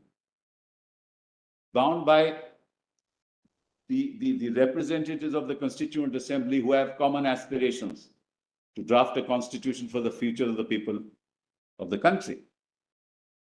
Which is why diversity, protection are fundamental to our constitution. For this reason, this very reason.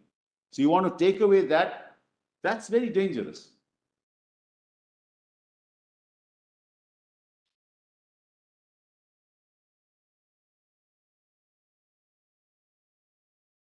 I'm not being political, but that's the worrisome part.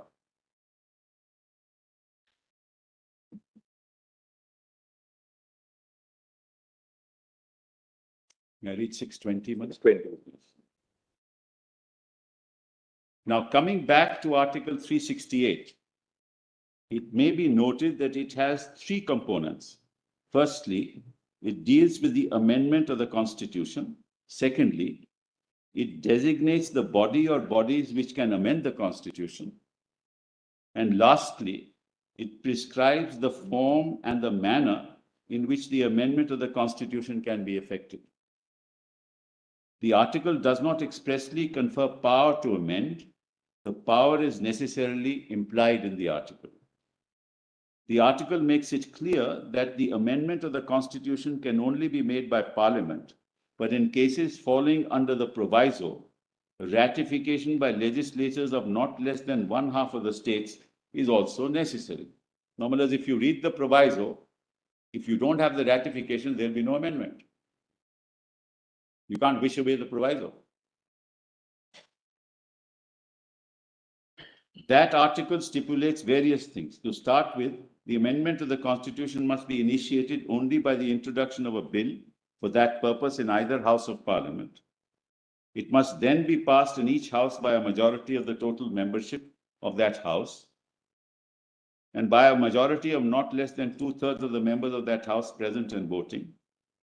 And if the amendment seeks to make any change in the provisions mentioned in the proviso, it must be ratified by not less than one half of the state legislatures. Thereafter, it should be presented to the President for his assent. It further says that upon such assent being given to the bill, the Constitution shall stand amended in accordance with the terms of the bill. To restate the position, Article 368 deals with the amendment of the Constitution. The article contains both the power and the procedure for amending the Constitution. No undue importance should be attached to the marginal note which says procedure for amendment of the Constitution. Marginal note plays a very little part in the construction of a statutory provision. It should have much less importance in construing a constitutional provision. So, Mullahs, when your lordships talk about temporary, Mullahs, really you have to look at the Constitution.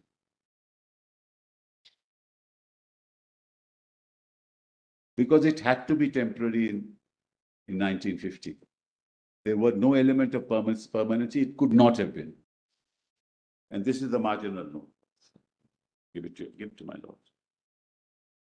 You have copies? This is a marginal Give it to note. the There's other no side. question about it. It is a marginal note. Yes. So, Mullahs, you can't be saying, which is what your lordships are concerned with, but it was temporary. But that's only when you look at the marginal note. It had to be temporary because there was no other way to deal with it. You couldn't have said it is permanent.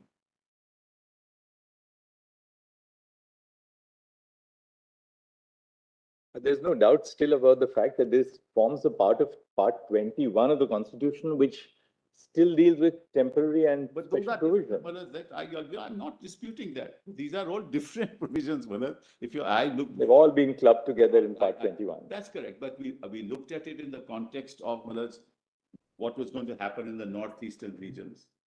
Gujarat and Maharashtra together, what was to happen there, issues of Marathwada. So those councils had to be created, boards had to be created. That's why they were temporary. Telangana, that's why they were temporary. Not for any other reason. And that's why this was also temporary. It's the same logic. But the fact that it is temporary doesn't mean that the article is temporary for all time to come. You can't interpret the marginal note in that fashion.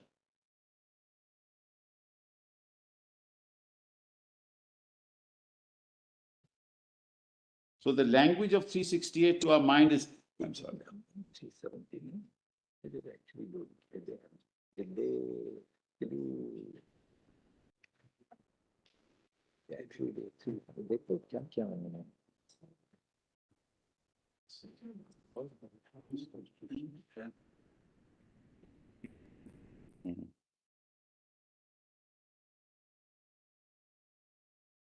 If you look at the heading, Millers, it says temporary and transitional provisions.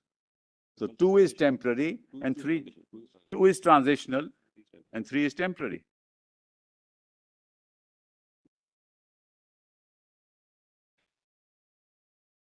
It's 368 power, right? In this case, no, 356 power. No, it's 356 because they converted. What happened? Well, let me just in one sentence. They say, in one sentence, I'll tell you what they did. They converted the Legislative Assembly into the Constituent Assembly. Right? Right, dissolved. They converted it into a Constituent Assembly. Then they said that now Parliament, because of 356, Parliament is exercising that power. So the Parliament is the legislature.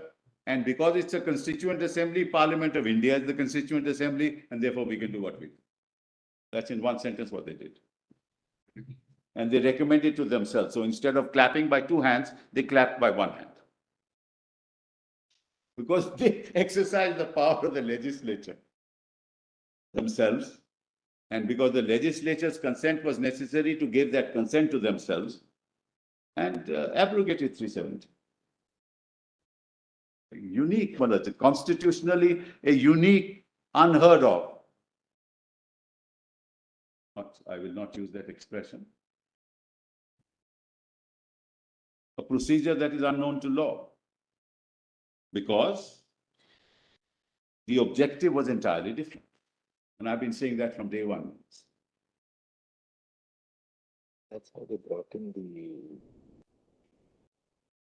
10 minutes. Yes.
7 is a different issue. It's on the definition.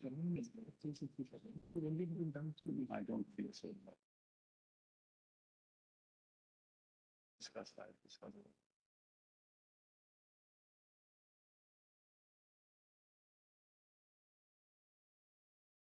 to apply the proviso to clause 3 of Article 370. Yes, yeah, because they understood it that way, that it requires the previous. And then what they do is they say that the Parliament exercising the powers of the Constituent Assembly Yes. by virtue of the fact that the Legislative Assembly has been dissolved. Yeah. assuming that the Legislative Assembly was not dissolved, that could have exercised the power of the Constituent Assembly. That's right. Now that it has been dissolved, Yes. under 356, Parliament has the power to make laws with all aspects of whether it's Correct. list 1, list 2, or list 3. And then they exercise the power under the proviso. That's right. That's right. So, Malad, actually, they understood 370 sub-article 3 in the manner in which I am, Malad, stating before your Lordship. It is their understanding right till the end. They don't understand. Which is why I want you to bring it at this stage, Malad, so that now your Lordship knows, Malad, the larger picture, so to say. So we are going into interpretation of 370 sub-article 3, which they themselves accept, that the proviso applies.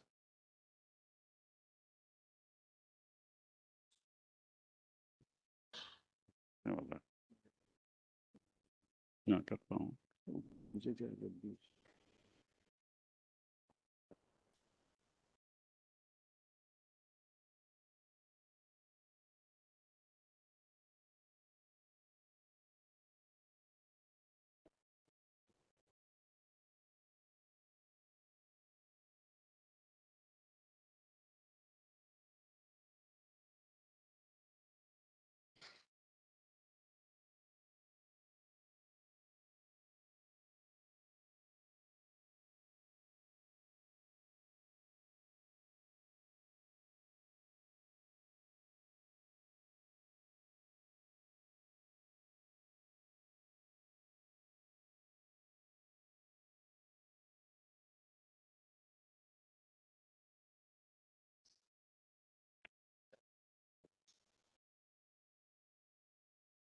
We'll come back after lunch. Mr. Sibal, if you can just, in a very brief while, take us through the process which was followed. We can go straight to that. Now we've understood anything more in KSHANANJAYA apart from these four judgments? All right, we'll see that, and then so that we come to the end of then reading KSHANANJAYA. Yeah, 25th November. And if your lordship sees the facts, I think it'll help. No Where he idea. said we enter a life of contradictions. That's how he It's about his amending powers also. In That's that. right, he covers it. He covers it. It was criticized on both the sides. That's right. It's too liberal and too rigid. Obliged. Deeply obliged.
Yes, Mr. Sibbal. Well, I was reading KISHAN and Bharati at paragraph 620 at PDF 274. Let me finish that.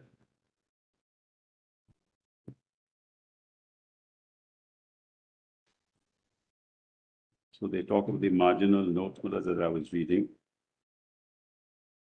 And that's the language of 368 to our mind is plain and unambiguous, that paragraph. The bottom of 620 minutes. Marginal note plays a very little part in the construction of a statutory provision. It should have much less importance in construing a constitutional provision. The language of 368 to our mind is plain and unambiguous. Hence, we need not call into aid any of the rules of construction about which there was a great deal of debate at the hearing. That the power to amend under the article, as it originally stood, was only implied. The marginal note rightly referred to the procedure of amendment. Reference to the procedure in the marginal note does not negative the existence of the power implied in the article. Then they go on to say whether you can amend every part of the Constitution. We're not concerned with that. That's the basic structure theory, so we're not concerned. Now kindly come to paragraph 1117. That's at PDF 424. 424. This is the judgment of Justice Jagan Mohan Reddy.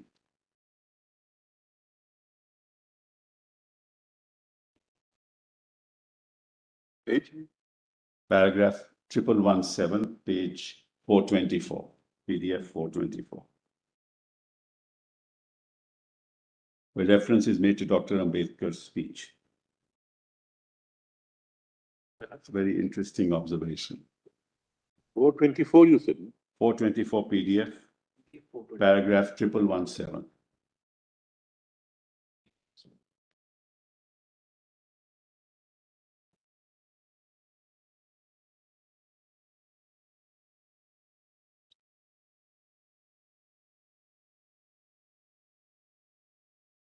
The question arose in the context that when the Constituent Assembly is sitting, we're passing this and clearing this Constitution by majority vote. And this is an unelected body. When you give that power to the Constitution, why do you need 2/3? So in that context, that Dr. Ambedkar answers that. Lordship has 1117? Yes.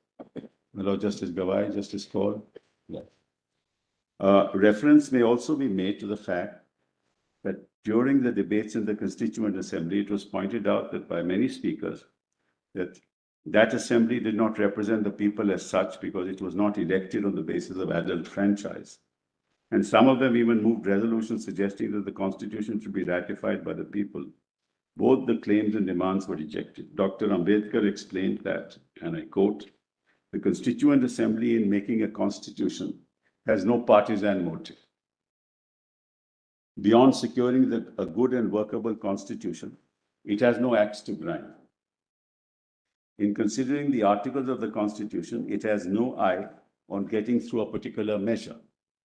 The future Parliament, if it met as a Constituent Assembly, its members would be acting partisan, seeking to carry amendments to the Constitution to facilitate to passing of particular measures which they have failed to get through Parliament by reason of some article of the Constitution, which the Constituent Assembly has none.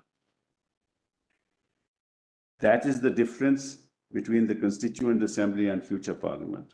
That explains why the Constituent Assembly, though elected on limited franchise, can be trusted to pass the Constitution by simple majority, and why the Parliament, though elected on adult suffrage, cannot be trusted with the same power to amend it." How prescient words of Dr. Ambedkar. So when you are actually trying to use the legislative power, then you do it with a partisan motive, because you want to get a bill passed, you want to get a particular policy through. But when you're as a Constituent Assembly, you have no such motive. So you can't convert a legislative assembly into a Constituent Assembly. Because as a legislature, your intent may be partisan. At the Constituent Assembly, it can't be. Well, you're not passing any law. At the final stages of the debate on the amending article, Dr. Ambedkar, replying to the objection that the Constituent Assembly was not a representative assembly, as it has not been elected on adult franchise, that a large mass of the people are not represented, and consequently, in framing the Constitution, the Assembly has no right to say that the Constitution should have the finality which Article 304 proposes to give it. Said, sir, it may be true that this Assembly is not a representative assembly in the sense that members of the Assembly have not been elected on the basis of adult suffrage. I'm prepared to accept that argument. But the further inference which is being drawn that if the Assembly had been elected on the basis of adult suffrage, it was then bound to possess greater wisdom and greater political knowledge is an inference which I utterly repudiate. So then, Malas, that's enough for this part of the discussion. Now kindly come to KAUL, Volume 3. On the other hand, the Constituent Assembly of State of Jammu Kashmir was elected. Yes, yes. I'm saying on the rationale. That's right. It should or should not be. That's right. It's simple. There's slight difference between Article 370 and what is stated here and what is the objective and purpose. One, there is an element of flexibility in 370. Let's not go into the fact specific how it was done in this particular matter.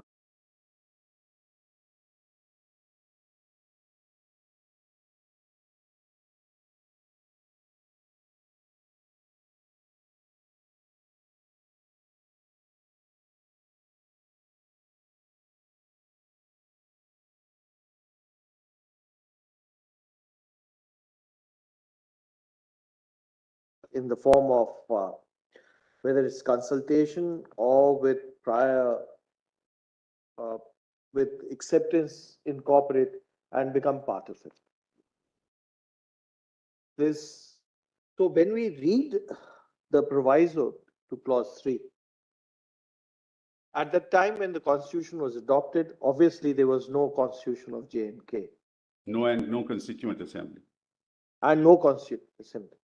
But obviously they were aware that Constituent Assembly is going to come up and going to do it. Absolutely. So why can't we, when we interpret the Constitution, because if we accept the argument that clause 3 was not to become dead after the Constituent Assembly had enacted or except they had proposed the Constitution, why can't we accept that argument that the Constituent Assembly, for the purpose of the proviso, could, in a sense, be interpreted also to include the Legislative Assembly, keeping in mind the fact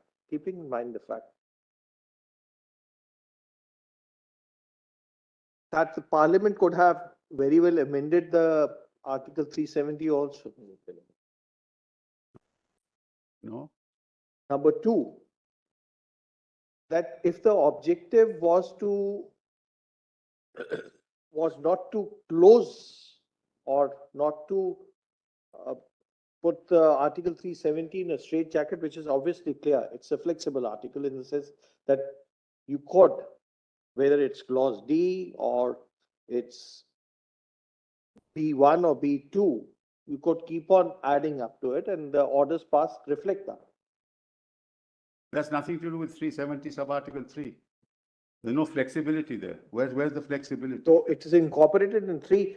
If we accept it's incorporated in 3, that notwithstanding anything contained in the foregoing provisions of the article, the President may, with public notification, declare the article will cease to be operative or shall be operative only with such exception modifications from such date as it may specify. Yes, the proviso puts a precondition to it. No, it's a flexibility at the instance of the Constituent Assembly, not at the instance of Parliament. Surely, Malas.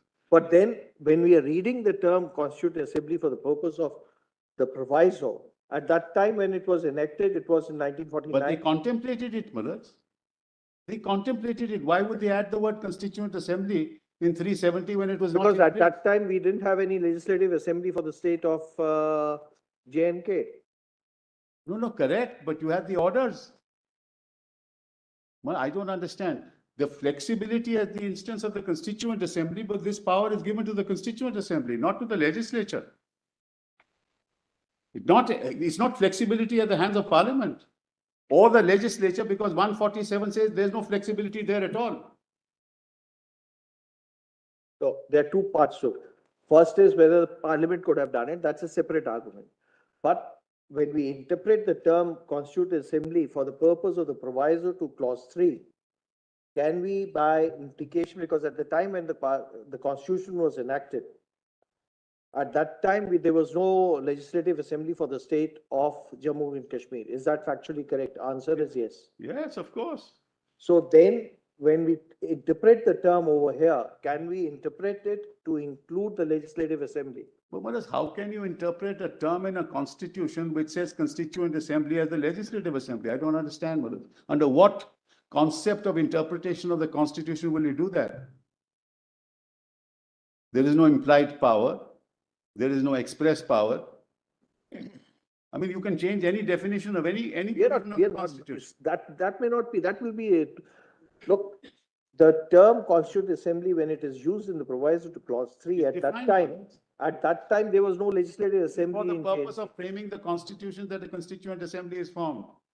That's not, Malad, there's nothing to do with the legislature, which is why, Malad, Keshavnan Bharti. See, the explanation which has been enacted was afterwards, is sometimes in 1952. Explanation enacted and has been made part of part 1, clause 1, was probably in 1952, if I'm not mistaken. It was there, Malad. No, initially there. It was amended later on. That's not, it was there, but it was there, it was amended later. Yes, yes. Because at that time, then the legislative assembly was brought in. Council of Ministers was brought in. Because at that time, there was no council. Governor Malad was had to be. There was no council of ministers at that time. That was the Maharaja Malad. But that issue doesn't arise here. We're talking about Malad, a constituent assembly, the power of the constituent assembly. And you have now, there are now the Keshavan Bharti Malad's, fortunately and unfortunately, sets the law. Mr. Sibal, just as a, because we are not looking at it from that perspective yesterday, where was the first reference to the Constituent Assembly? Of course, the Constituent Assembly of the state finds a reference in the Constitution itself in Article 372. Yes. 370 bracket 2. Where is the first reference to the Constituent Assembly in the documents which you read out to us yesterday prior to the Indian Constitution? I find that in the proclamation of the Maharaja. Malad, they are in the Constitution debates, Malad. I find that there's also a reference in the proclamation of the Maharaja which we read out yesterday. The reason I'm asking is this. It's probably there, yes. Sorry? Karan Singh's proclamation, I think. Yes. Huh?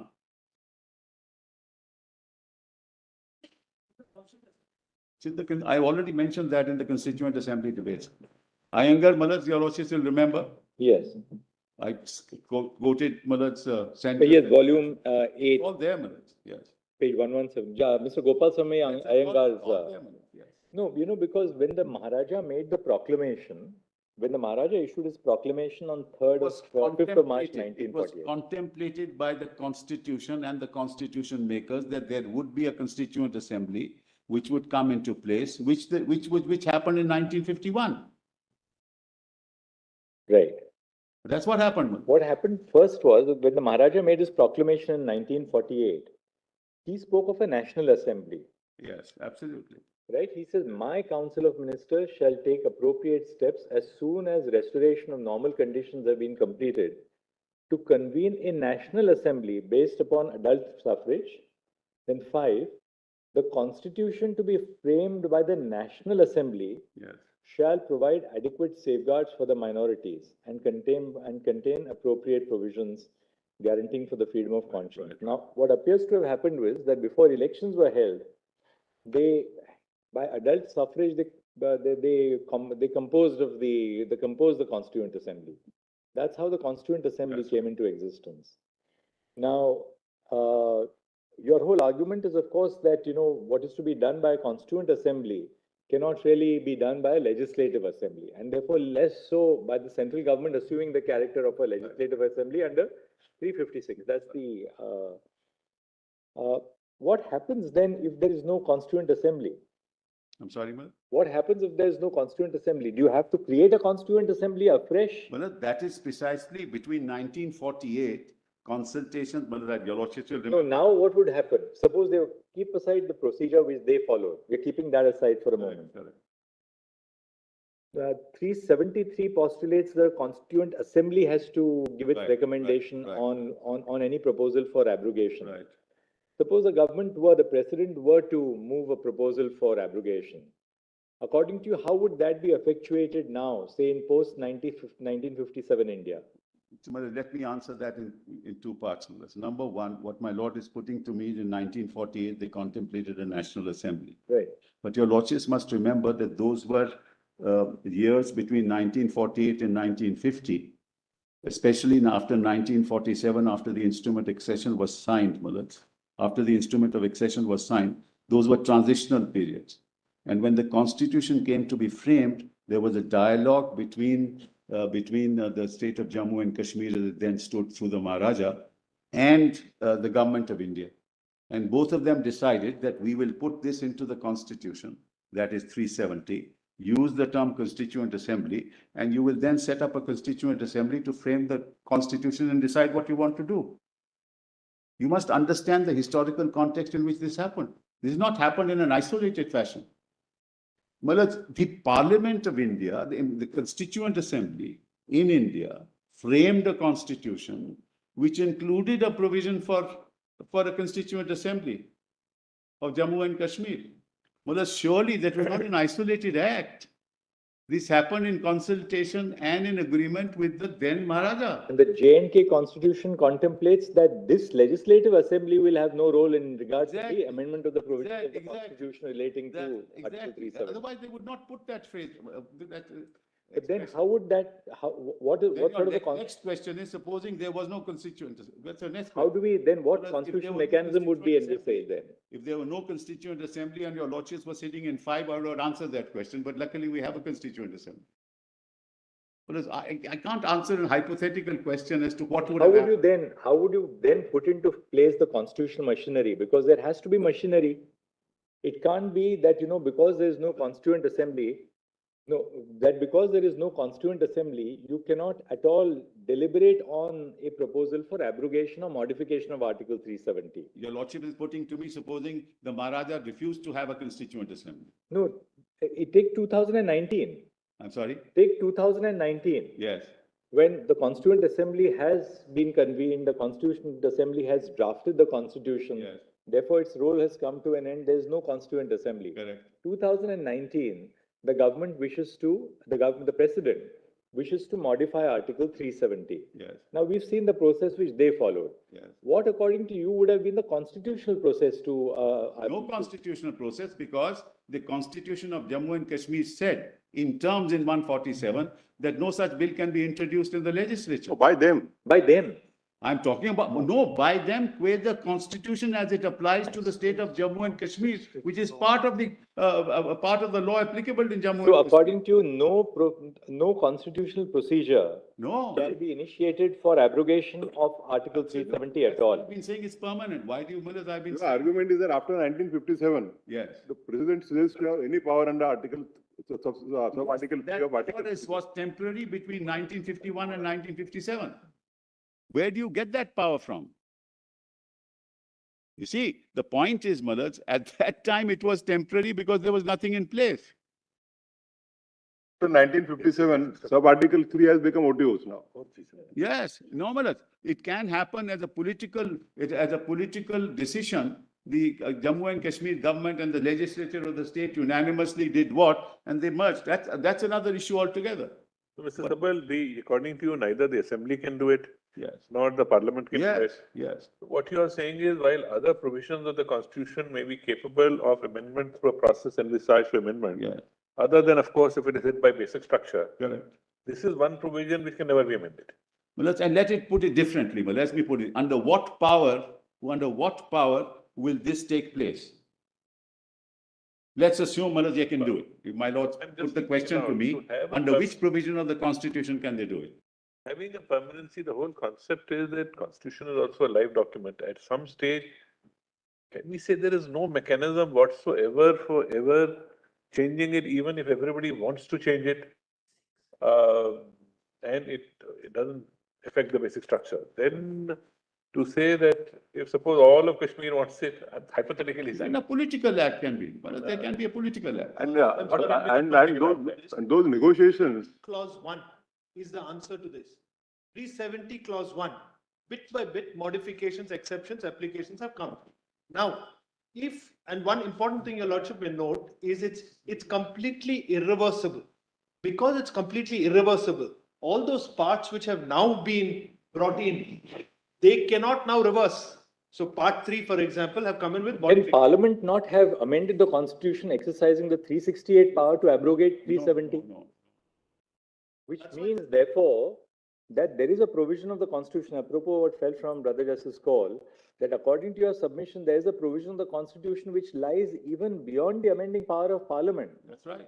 Your lordship may note. So we are creating then a new category apart from basic structure. No, not That 370 belongs to that. It is inherent and it's integrated into 370 itself. It's not a new category. It's a category that exists. 370 clause 3 only provides that if you want to abrogate, there is a mechanism for abrogation, which is why it's temporary. Now, if 370 clause 3 goes and is not brought into service, 370 clause 1 can now be used, continuing with the legislative assembly, with the government of Kashmir, giving its consent, and the entirety of the constitution can be made applicable to Kashmir still under 370 clause 1. It can still be done. So the answer is not that it can't be done. I'm sorry. Let's assume Is it- what your argument on clause 3, Is which has allowed. been argued that clause 3 is today etched in stone, it's now, it cannot be. Not done. Want to put Yes. is that 371, according to 370 sub clause 1, itself envisages bringing in different provisions. Correct. Tomorrow, through that process, it is said that each and every provision of the constitution applies to the state of Jammu. Then what remains of 370? Nothing. Then the only. To say that you can, It can in be a taken- sense, make completely 370 infructuous, yet it is sacrosanct where it can never be removed. Let me just explain, Manoj. Clauses 1 and 2 and 3 have to be read together. 2 is transitory. 3 provided for abrogation to be temporary. So if you have a constituent assembly and they are giving their recommendation, then the abrogation was immediately possible. It's a shortcut and 370 comes to an end. No, The long way around is through 370 clause 1 with applying provision of part So I'm 1. saying therefore said that Yes. 371, according to you, Yes, can mean, orders have been issued from time to time. yes. That it can say that each and every provision of the constitution. It can, of course. Correct. Once we come to that, Yes. I'm just thinking aloud. What remains in 370 after that? Which means So you are saying the shell of 370 should remain, but the substratum can we are be. saying that assimilation needs to follow the correct procedure. The 370 clause 1 procedure is still available, was what we are arguing. I don't know what It's he's arguing, but it's certainly not what Well, I. this is what we are saying. Yes, sir. That- Yes. That may be his The interpretation. expression. I think, let Mr. Sibal come, because, otherwise that'll, I think, Mr. Shankar, what will happen is, we are following a certain line and a link and a syntax, so, I mean, I think, we might be broken up in the nuance of. Because, respect Mr. Sibal, he knows the law. We also therefore didn't jump and answer the questions. I don't think. See, the nuances are so many as something Mr. Sibal is arguing, something which you propound to do so. Mr. Yes, he Dwivedi can. said, no, this is not what I'm saying something different. So we'll have to see where the call, right? You I can say understand. So something your different, there's no argument I've issue at all. understood at your own term. Which is that you can keep the shell, but the process is 370 and There is another interpretation. The problem is that if there's a constitutional process to do it, it can be done. If there is no constitutional process to do it, then it has to be a political act. He's So why saying there not? is a constitutional process by which it can be done under 371. No, you can't do away with Okay, I- 370 sub clause 3. No, suppose, after all, orders have been issued from time to time, bringing different provisions of the constitution in Right, force. right. Can you not say that another order be issued that it can under one saying that all the provisions of the constitution apply, and list them all of them and say all of them apply? You know, the problem there is if you say all of them will apply, it applies to what? The concurrent list and the instrument of accession. Mr. Sibal, It doesn't apply to the other parts. insofar as clause D is concerned, Yes. there are no limitations. If you read it, much of the provisions of the constitution shall apply in relation to the state subject to such exceptions and modifications as the precedent by order specify. Correct, This is governed by second proviso, correct. provided further that no such which relates to matters other than those referred to in the last preceding proviso shall be issued except with the concurrence of that Yes. government. Yes.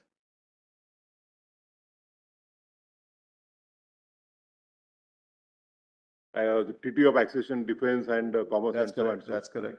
So if- And the lists involved there. And the list involved. Correct. So suppose if the parliament Yeah. decides to make the entire provisions of the constitution applicable to Jammu and Kashmir. Yes. Limitation under clause D. Yes, there is. That's the point I'm making, Malad. Because the structure of 370 and in the context of the legislature of Jammu and Kashmir is that the residuary power remains with the state.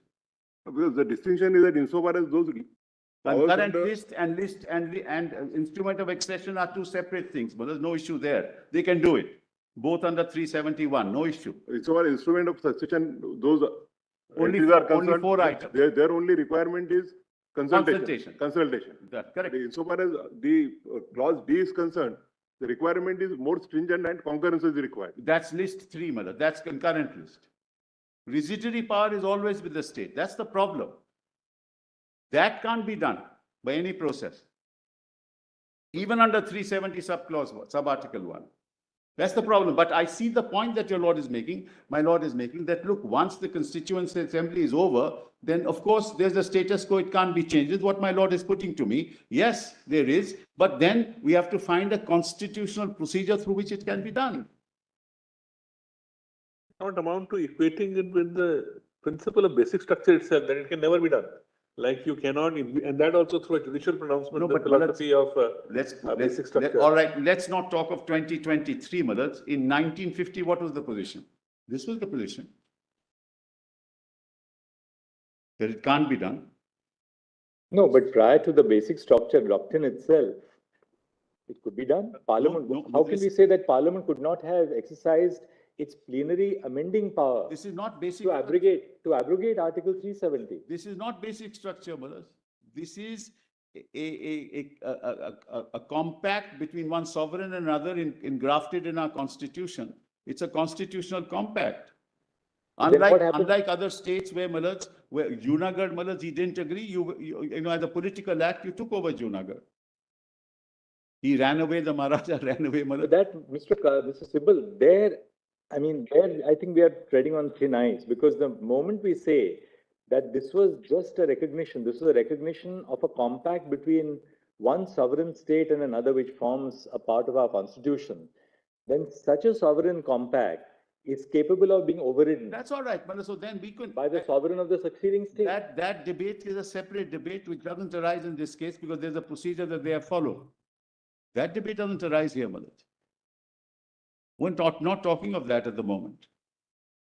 That's not an issue. We're talking about a procedure in terms of 370, which they followed, consistent with the interpretation of 370. Having taken that position that we need the consent of the Constituent Assembly. Is this the Constituent Assembly according to you? Yes, Yes. that's right. That's the procedure. That we've We're appreciated only that on that. submission. Yes, of course, we have appreciated We that are submission. limited only on that. That the Large- process, in other words, your contention is that the process which the government of India followed assumes that the proviso to clause 3 applies, Yeah, that this change has to be brought in through a Constituent Assembly. correct. But this was evidently not the Constituent Assembly because A, it was the Legislative Assembly that you have invoked, And to even that legislative assembly was dissolved and ultimately Parliament was exercising that power under 356. Now, the larger question, supposing your lordships were to say this is not the right procedure, then the question will arise, can they do it through any other procedure? Then what my lord is putting to me may arise. But we're not on that issue. We're not giving solutions to the other side that you can do it under 370. I don't know where that comes from. So there's a limited constitutional issue before you, which is the process, the power and the process.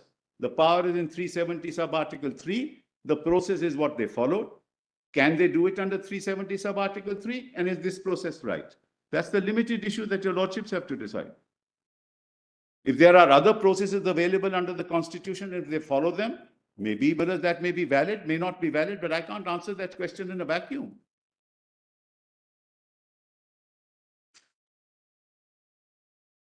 But My lord is right. What my lord is putting to me, the problem is the residuary power is with the state, and I've shown your lordships, Mullad's provision after provision, right from the Delhi Pact in 1952, that that's the case. But then what happens to Article 363A?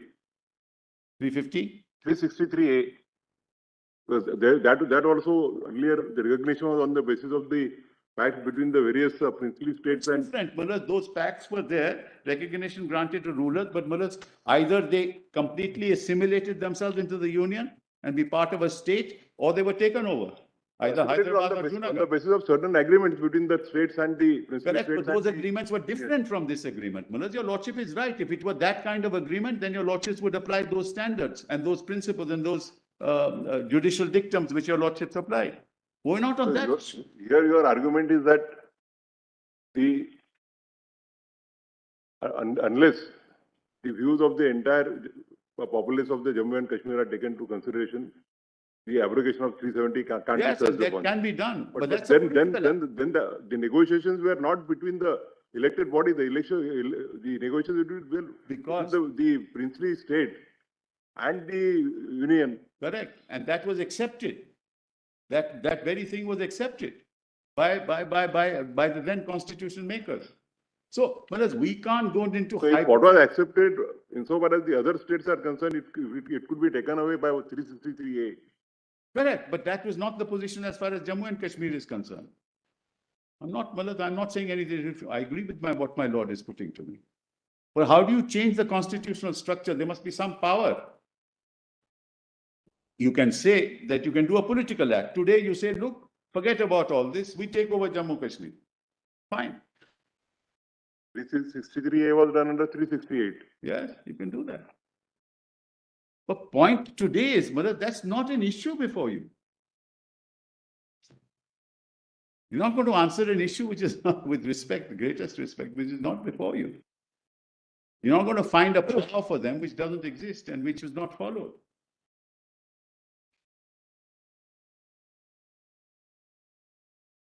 Yes, Mr. Go back. I understand, Mullah, the difficulty, and I understand, Mullah, the fact that at some stage or the other, this had to be, let's put it this way. This had to be done. Let's put it this way. Somebody said this has to be done. So then Mullah, there must be found a constitutional way of doing it. I'm not saying there are. It has to be done, I would say, but whether it could be done or not. No, not could meet be. the mandate. Question is, you say it can't be done. No, I say this was a political act. I don't say anything more than that. This was a pure political act. And you circumvented the provisions of the Constitution to reach a particular end result, which you always wanted. That's the second part is that, which you will argue, of course, that the Yeah. process by which they followed was. Yes. Well, that is the issue before you. There's no other issue before you. According to you, this could have been only done on the recommendation of the Constituent Assembly. Absent a Constituent Assembly, you cannot exercise the power to abrogate. Number one. Number two, in any case, it is they who believed that this could only be done through the Constituent Assembly. Apart from the fact that I say that it could be done, they also believe that it could be done, and they followed that procedure. Now, whether that procedure was right, was wrong, is for your lordships to decide. Whether there is another way to do it is something that they will decide. That's all that I can say. I don't want to make the argument in a hypothetical argument, conjuring up issues that don't arise in this case. And I don't want to give a helping hand as my learned colleague wants to do, because he can do it outside the court. The lighter side, you said if you had to do it, you would do it a different way. Maybe. But you can't introduce a bill in Parliament at 11 o'clock, pass a resolution without anybody knowing about it. Of course, those are internal procedures. You're the Parliament. I'm not saying anything. 212. Yeah, so I'm just saying, 11 o'clock, nobody knows. Nobody knows. Larger issue, as a member of Parliament, you will say, don't touch us. Yes. That's right. So I'm not touching that process either. I'm only saying that this is what, it sort of fits into the argument that this is was a political process carried through certain constitutional means, which unfortunately were not available. Always a political process, Mr. Sibal. Only question is whether it is within the constitutional means or not. That's right. Everything is a political process. No, I'll tell you how, Manoj, because now let me just go through Coelho and then I'll go back to the list of dates. Yes. Volume 3. You want us to read what now? Volume 3, Manoj. Page PDF 323. And the fact of the matter is, Manoj, apropos what my learned friend said, almost all the laws applicable in the Union of India were applicable in Jammu. As of today, Manoj, I have a list, it runs into, pages after pages.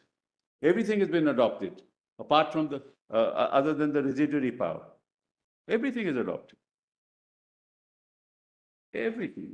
It's like 100 and... You are referring volume 3? Yes, volume 3. Volume 3, PDF 323. Case law volume 3. Yes. No, there is a separate volume for Case law volume. Yes, sorry, Miller. Case law volumes. Yes. It's Coelho, Miller. Coelho and Rameshwar Prasad, they are in one volume.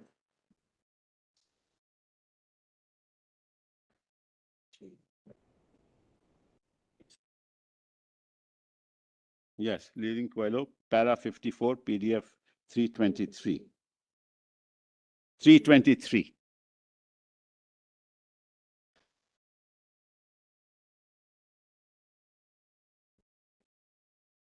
Running page 776, Malak.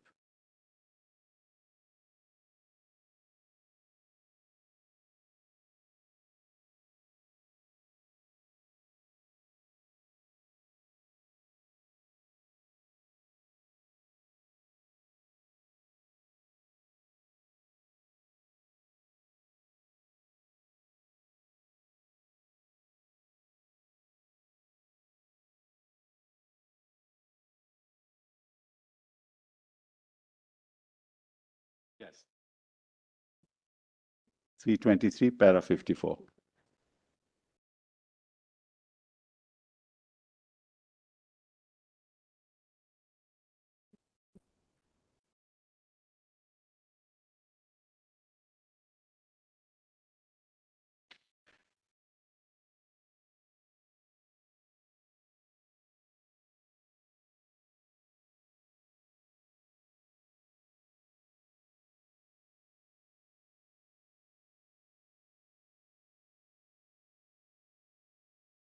And remember this, if you use 368, you will have to have 2/3 present and voting. So you don't use 368 because you don't get 2/3 present and voting. So you go through this procedure. So the question whether 368 could have been used or not is a separate issue. And had that been used, we'd have had another argument here, but it's not an issue here. Yes, Mr. Gandhi. Which I'm is just the, telling you which the is the hurdles para in from Coelho that you would like us to see? Yes, para 54. At page? page 776, Miller's PDF 323. Page 323. Yes. The distinction is drawn, my lord has that paragraph? By the author between the making of a constitution by a constituent assembly, which is not subject to restraints by any external authority, as a plenary lawmaking power and a power to amend the constitution. A derivative power derived from the constitution and subject to the limitations imposed by the constitution. No provision of the constitution framed in exercise of plenary lawmaking power can be ultra vires because there is no touchstone outside the constitution by which the validity of provisions of the constitution can be adjudged. The power for amendment cannot be equated with such power of framing the constitution. The amending power has to be within the constitution and not outside it. Why? Because you're subject to the constraints of the constitution. So you want to amend, you can use 368, but then you have to follow the procedure under 368. But so, for example, if you were to say that you amend the definition and say the provision for consent of the states is not required. Approval of the states is not required. Can you do that? The answer is no. That's a proviso to 368. So if you want to work within the Constitution, you have to follow then what the Constitution obliges you to do constitutionally. If 368 were available. All right, apart from COELO, which is the next? Yes, next is para 118 of COELO itself. PDF? PDF page 344.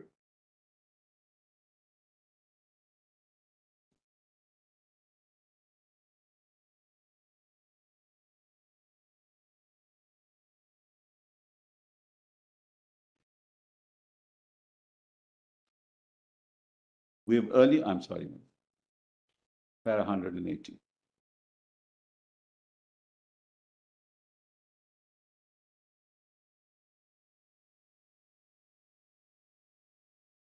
We have earlier noted that the power to, my lords have that? Para 118. Yes. We've earlier noted that the power to amend cannot be equated with the power to frame the Constitution. The power has no limitations or constraints. It's a primary power, a real plenary power. The latter former power, however, is derived from the former. It has constraints of the document, that is the Constitution which creates it. This derivative power can be exercised within the four corners of what has been conferred on the body constituted, namely Parliament. The question before us is not about the power to amend Part 3. As per KISHAN Bharati, power to amend exists in Parliament, but it is subject to the limitation of the doctrine of basic structure. The fact of validation of laws based on exercise of blanket immunity eliminates Part 3 in entirety. Hence, the rights test as part of the basic structure doctrine has to apply. So, Malats, therefore, we are now left with a Parliament which seeks to amend 370.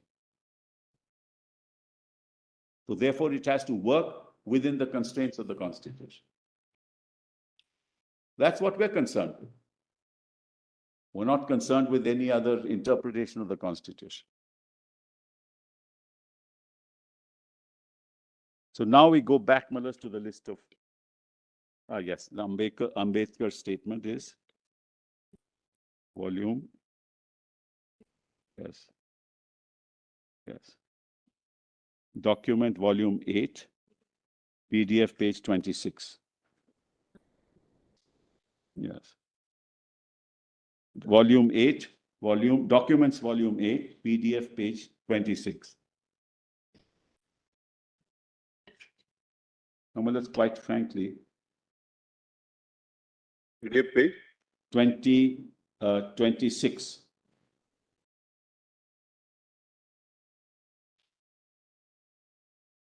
What do you need? Just 2 paragraphs and then I'm done with this issue altogether, Manas. PDF page 26. Documents volume 8.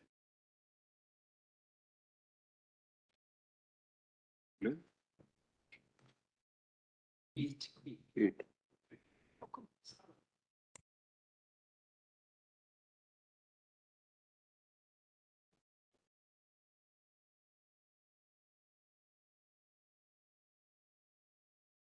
Your Lordship has it. May I read it, please? Page? Page 26, paragraph starting the provisions relating to amendment of the Constitution.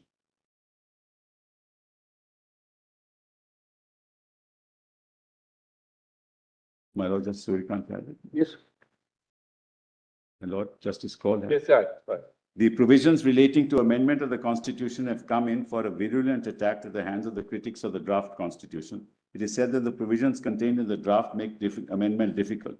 It is proposed that the Constitution should be amendable by a simple majority, at least for some years. The argument is subtle and ingenious. It is said that this Constituent Assembly is not elected on adult suffrage. Well, I've read this part of it I've read. We actually read it from just Jagannath So Reddy's. let's leave that. Come to the next paragraph. Sorry, again. What is said to be the absurdity? That paragraph, next paragraph. Yes. What is said to be the absurdity of the amending provision is founded upon a misconception of the position of the Constituent Assembly and of the future Parliament elected under the Constitution. The Constituent Assembly, in making a Constitution, well, that also I've read. So this is the exact. There's only one part in Dr. Ambedkar's statement is very prescient. Dr. Ambedkar postulates that a future Constituent Assembly may be a future Parliament itself. Yes. Says the future Parliament, if it met as a Constituent Assembly, Yes. its members will be acting as partisans, seeking to carry out amendments to the Constitution Yes. to facilitate the passing of party measures which they fail to get through Parliament by reason of some article of the Constitution, which has acted an obstacle in their way. This is That the is precise difference between argument. the Constituent Assembly and the future Parliament. So this is the precise argument I'm making is what Dr. Ambedkar said. That it is the parties' partisan political measures that are carried through in the process in the form of legislation or otherwise, which can't be done as far as which will be constrained by the provisions of the Constitution, but the Constituent Assembly doesn't have any such fetters. Yes. So, Mullahs, I'm done with this whole argument, Mullahs. So now let's go back to the list of dates and how all this happened, the other issues. No. Now, compilation. We go to In my written submission. your written submissions, volume Written 2. submissions, volume 2. And kindly come Page to 48. the page 47.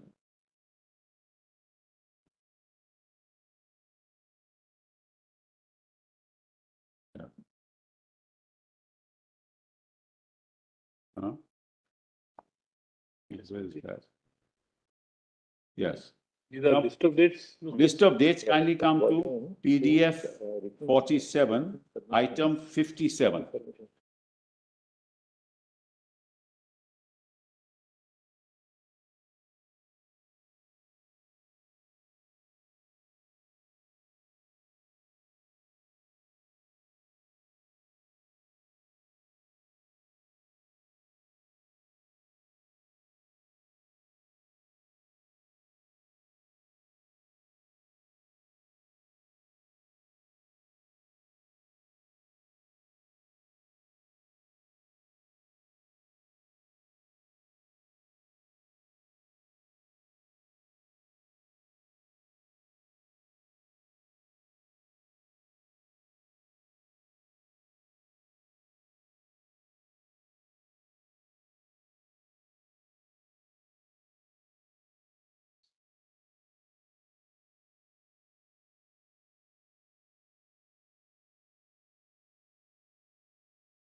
Yes.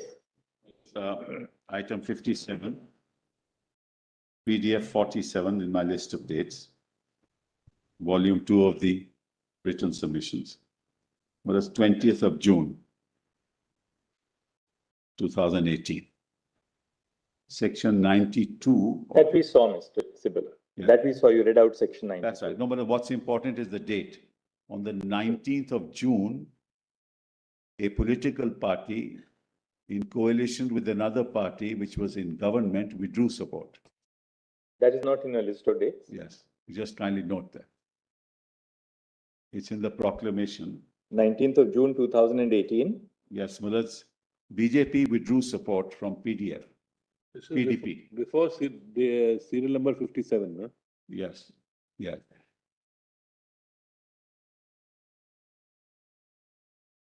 It's in the document, but I just wanted to.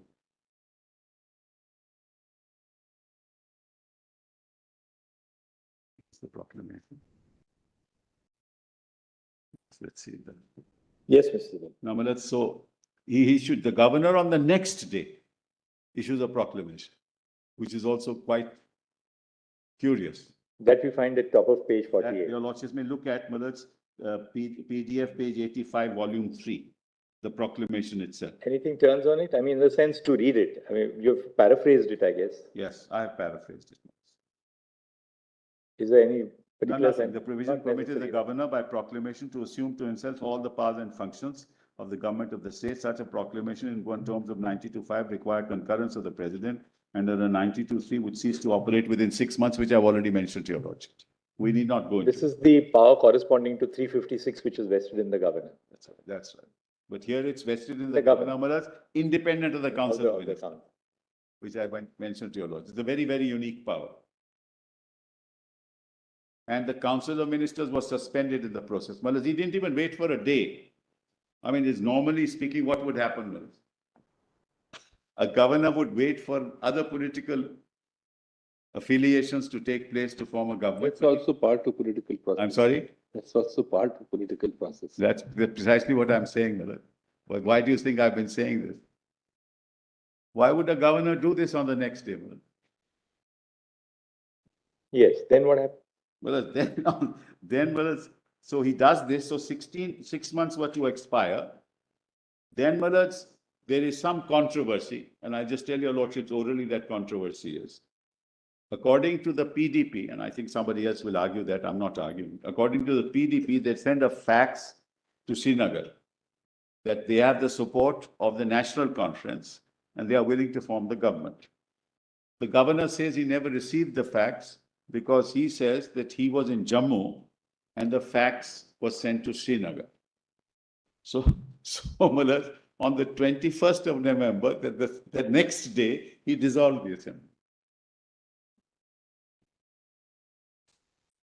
Yeah, on 21st November. The facts of some Fax is also constitution sent on benches have a 21st. sense of deja vu, you know. Fax is sent on 21st, he dissolves it on 21st. The fax hasn't reached him. Fax was sent. It's almost on the annual of the period expiring. No, that expired on 3rd of January, 19th of December. 19th, so about a month short of Yes, that. yes, month short. Mother. This is Because- not under challenge anymore. No, I'm not, that's I not- myself said so.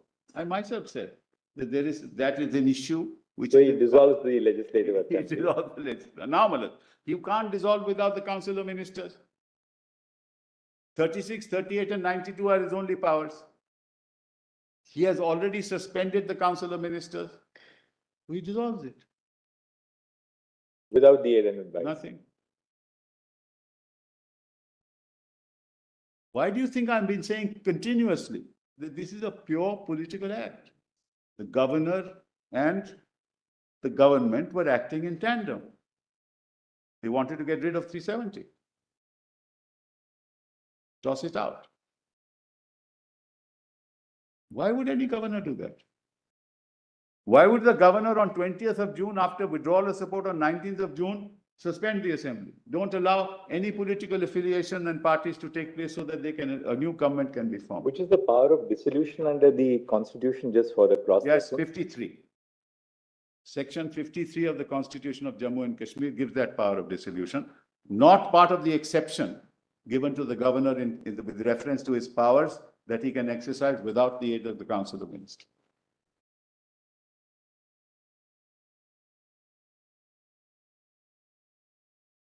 Yeah, because section 35 refers to 36, 38 and 92. 36, 38 and 92.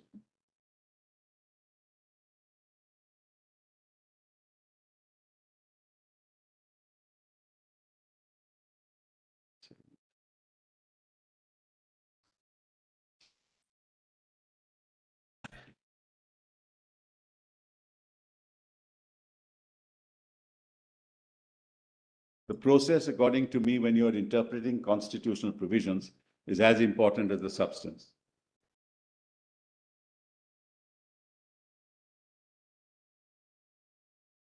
Because it's a constitutional process. That's what another Coelho says, but this time it's Paulo Coelho in The Alchemist. That's right. Then, Millet, on the 19th of December, the proclamation of governor's rule expired. A proclamation under 356 promulgating President's rule in the state of Jammu and Kashmir was issued on 19th December. So then came President's rule. So on 3rd of January, want to show the proclamation? Well, it's better to see the proclamation, volume 3, PDF 92. Volume 3 of documents, PDF 92.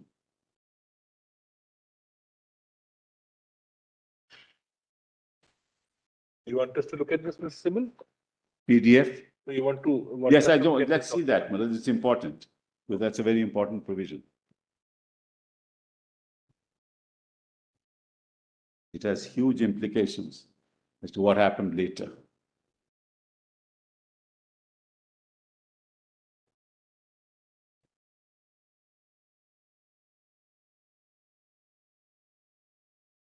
My lords have PDF 92.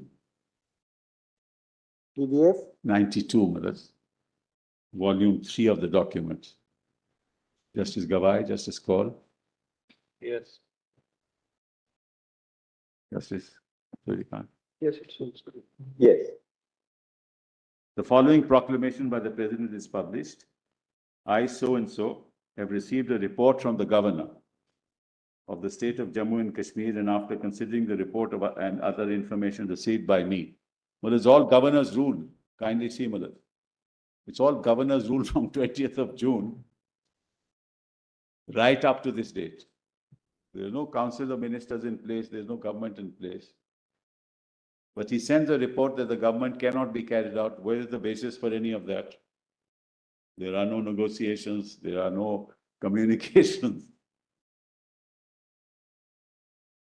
So he says, I am satisfied that a situation has arisen in which the government of the state cannot be carried on. Government of the state, but the government of the state was carried on by the governor. In accordance with the provisions of the Constitution of India as applicable to the state and of the Constitution of Jammu and Kashmir. Now, in exercise of the powers conferred by Article 356 and of all other powers enabling me in that behalf, I hereby proclaim. Kindly come to C. A, assume to myself as President all the functions of the government of the state and all powers vested in or exercisable by the governor in that state under the Constitution and the state constitution. Declare that the powers of the legislature of the state shall be exercisable by or under the authority of Parliament. Now, this is important, Malad. Therefore, Parliament will be exercising the powers of the state legislature. And the state legislature under Malad's 147, you can't move a bill.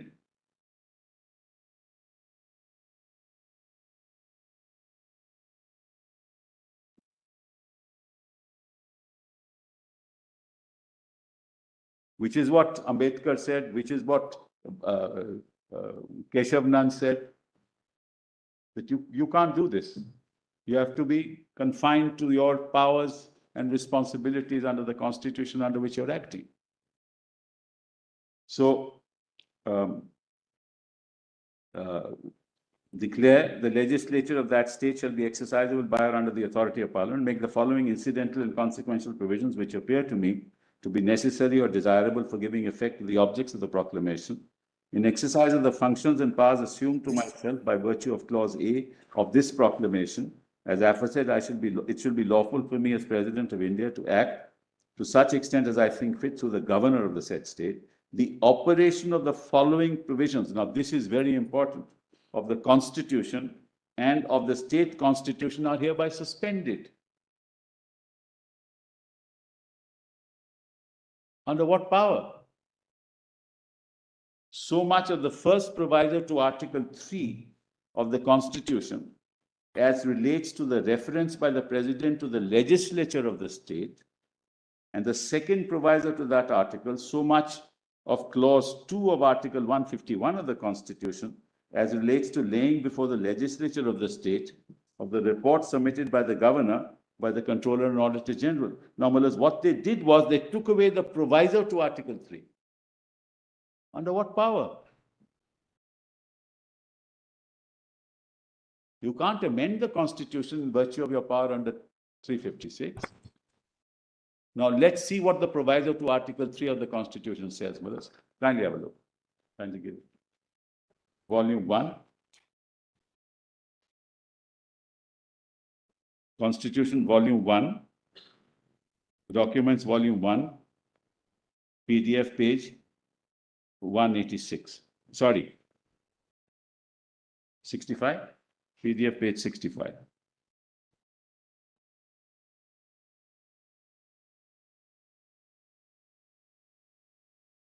Yes.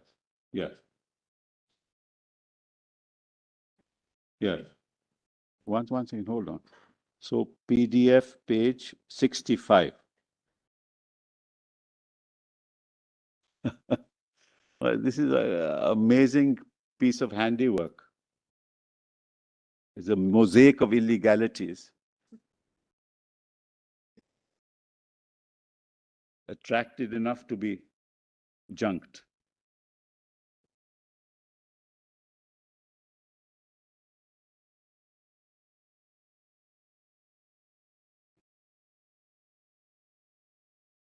I don't understand how this always happens.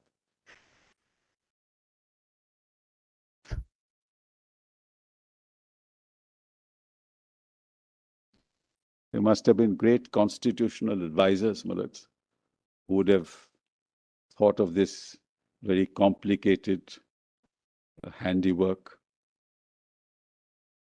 which found itself in our Constitution.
Bloody hell.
So totally, so I wrote it now. Right, right.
So Article 3, Mother, document volume. So they delete effectively the proviso to Article 3.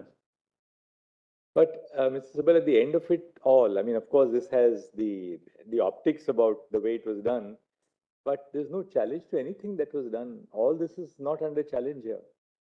No, Malas, all once you are challenging the emergency, Malas, the declaration of 356 is challenged. Malas, just look at What is it. the frame of the petitions? Do we have a challenge to Yes, the we have one challenge. But Malas, quite apart from that, you're looking at Malas, it's in Yes. grade 370, Malas. I mean, it's not. All right, we just see what the frame of the challenge. If you can just ask one of the juniors to make that little tabulation for us. But apart from that, Malas, this is now before you. Yes. In all its various Nuances parts, in a and- sense. Yes, of course. Now the question is, Malas, what is the power? And that's the other thing. What is the power under 356? The quintessential object of 356 is to restore democracy. You take over because a government cannot be run in accordance with the provisions of the Constitution for a temporary period for the restoration of democracy. You don't use 356 for its decimation. You can't amend the provisions of the Constitution under 356.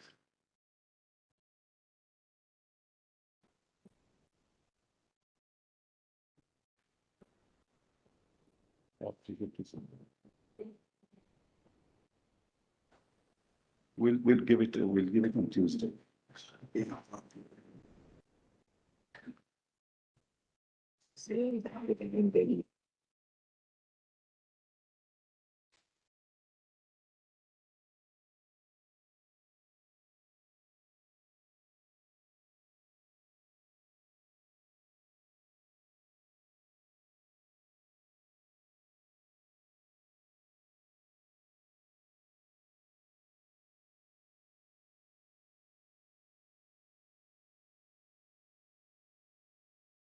We'll have to show the Constituent Assembly.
Require ratification by the state legislatures.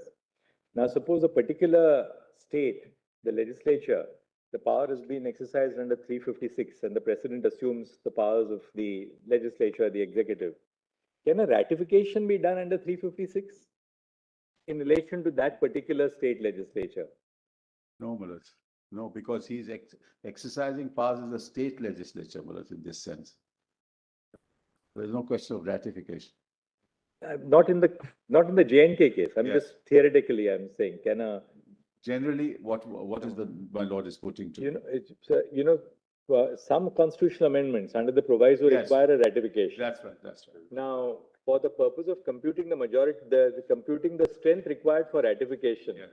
can the center fall back upon the exercise of the 356 power? Say that, look, we have ratified it because we were exercising the power under 356. Tough question. Has never What my lord is happened, but putting to me is that if Jammu and Kashmir, in a 368 situation, if Jammu and Kashmir were to ratify it, then Parliament can exercise that power. Suppose any Indian state, No, Malad. you require a certain number of states. Provided, Malad, the 356 is imposed there, not otherwise. But if 356 Yeah. is imposed, then can that power to That's- ratify the that's a tough amendment be question. exercised? That's a tough question. Even that is a little. Yeah, it's a tough, I can't answer it. yeah, right even away, I- because I'll have to it think is- more about it. Because the ratification is of the state, therefore there are two separate constitutional authorities. One Parliament passing the law and And then the another state. authority ratifying it. You can't take the position, that's like, it takes two hands to clap. It's the same analogy. Therefore, you can't exercise that power yourself because that's power constitutionally is provided for in another institution, in another constitutional body. Now here the proclamation comes under 356. That's right. After that, what is done then? Then, Malad, they amend section, Article 3. We saw that. Yes, but Malad, kindly see, just read Article 3 with me for a minute. Formation of new states, alteration of areas, boundaries, or names of existing states. Amendment to Article 3 required as part of this whole process? Because they wanted to get rid of this proviso, Malad, otherwise they wouldn't This have is been the able to. proviso? Yes. Because then you have to do the Reorganization Act. Or the reorganization? Yeah, that required. Converting the state into a That's UT. right, that's right. That's how this had to be done earlier.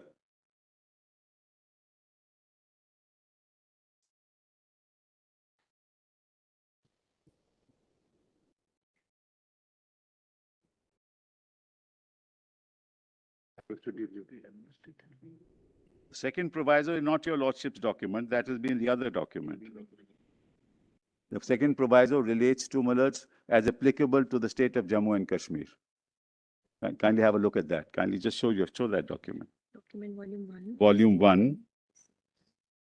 Of the order passed, Yes. There the proviso is there. there the proviso was. That's correct. That proviso is deleted. That's correct.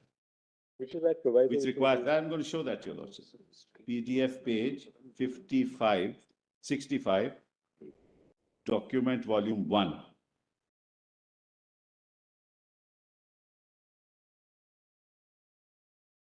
That was, Yes.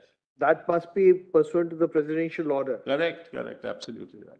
So the presidential order was not, was the presidential order amended? No. No. That's interesting. It has been superseded, my lord.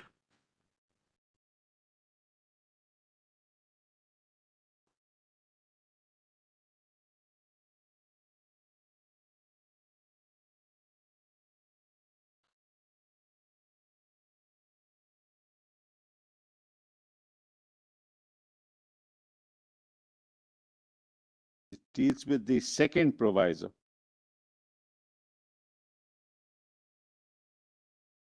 You can't even introduce the bill, forget about anything else.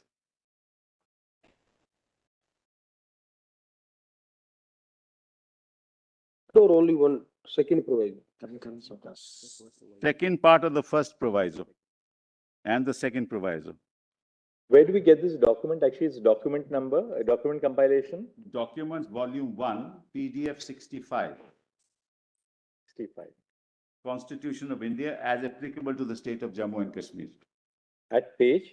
PDF 65, running page, Malads, is 65, also 65.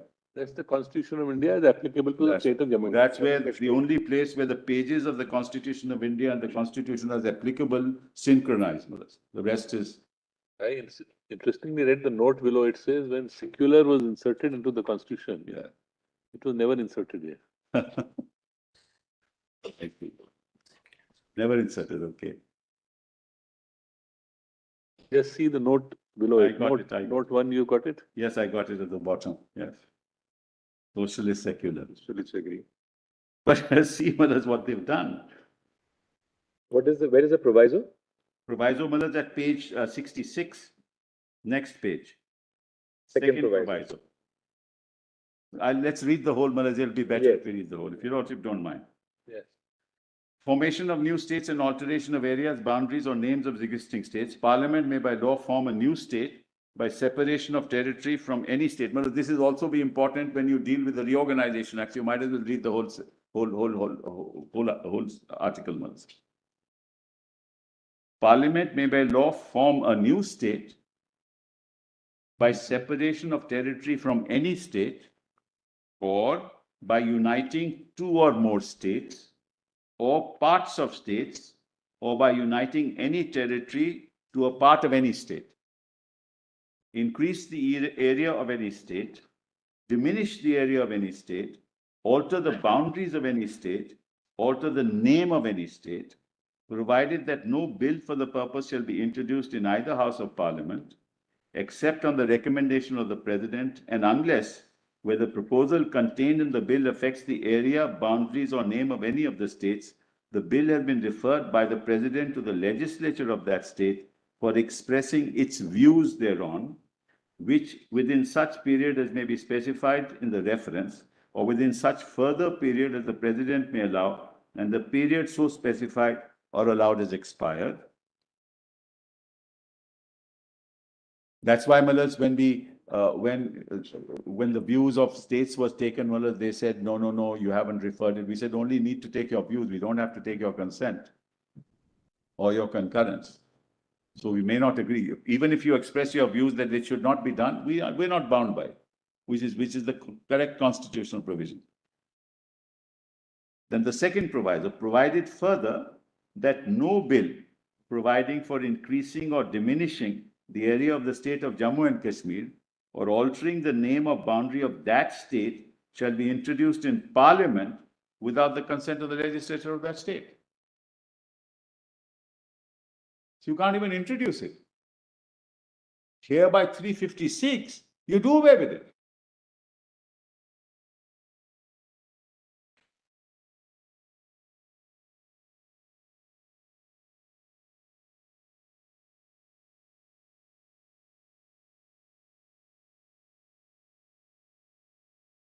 They have created a UT. Otherwise, they have not altered the territory, have they? No, they haven't. How? Ladakh is not part of the state anymore. That's what they carved out a UT and made another UT, which they say. Yes, carved out a UT saying that this will become a state, and the other UT will remain a UT. So carving out a UT is permissible, no? But boundaries are. Not from a state, I'm sorry. You can't Boundaries create are a altered. whole state as well. Boundaries are also. Yes, altered. boundaries are also altered. To that extent, yes. So, Malas, this is all.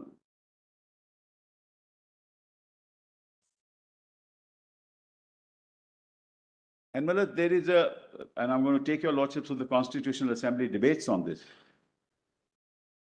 Just presently, I'll do that. And for J&K, consent is required. Yes.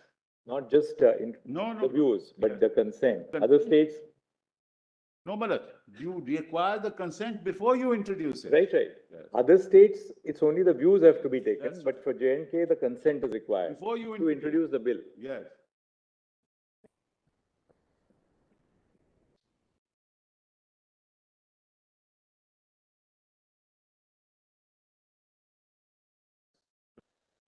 I'm sorry. Okay. Is it mentioned only in 1954 constitutional order, or is it incorporated in Article 3 also?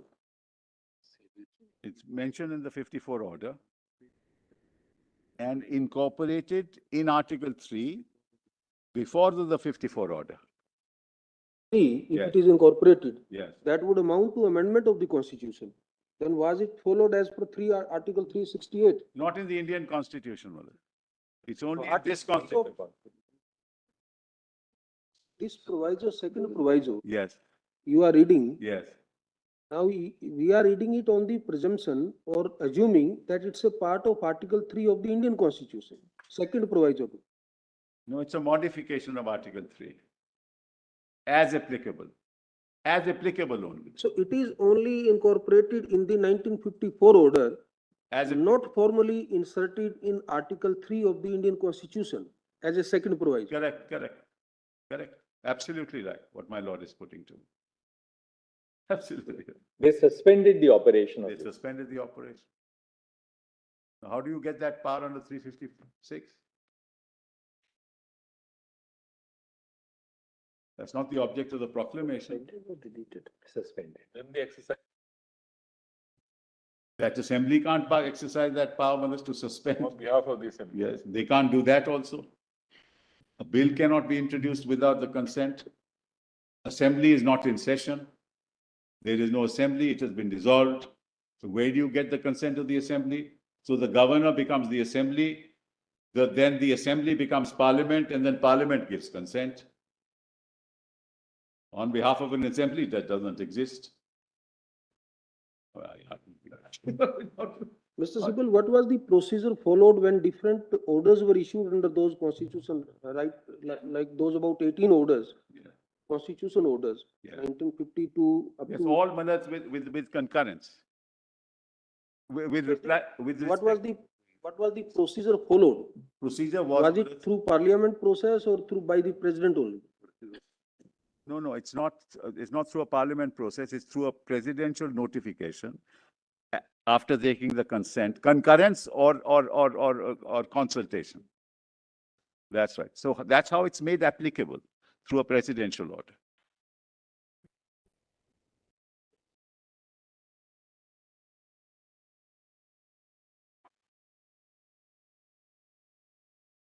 No.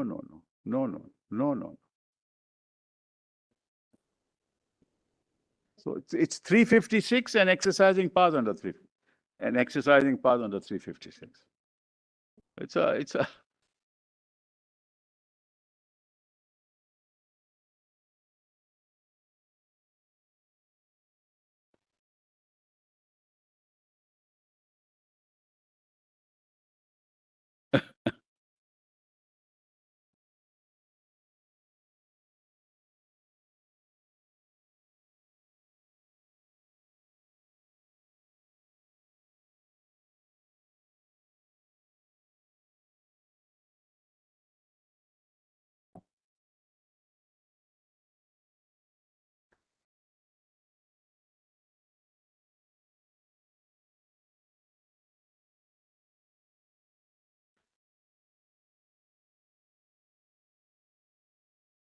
Well, in this context, before I go back to 356, it's better to your lordships looks at the Constituent Assembly debate on this. On this Article 3 and why this was Volume 8. PDF page 289.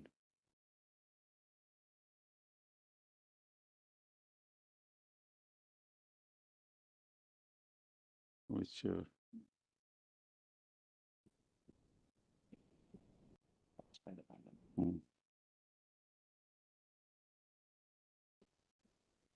Dr. Ambedkar Maharaj at 289 says, "Sir, I move."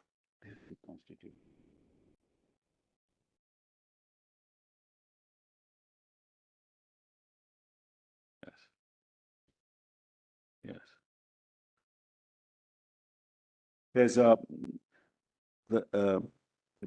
I move that for the existing proviso to Article 3, the following proviso be substituted.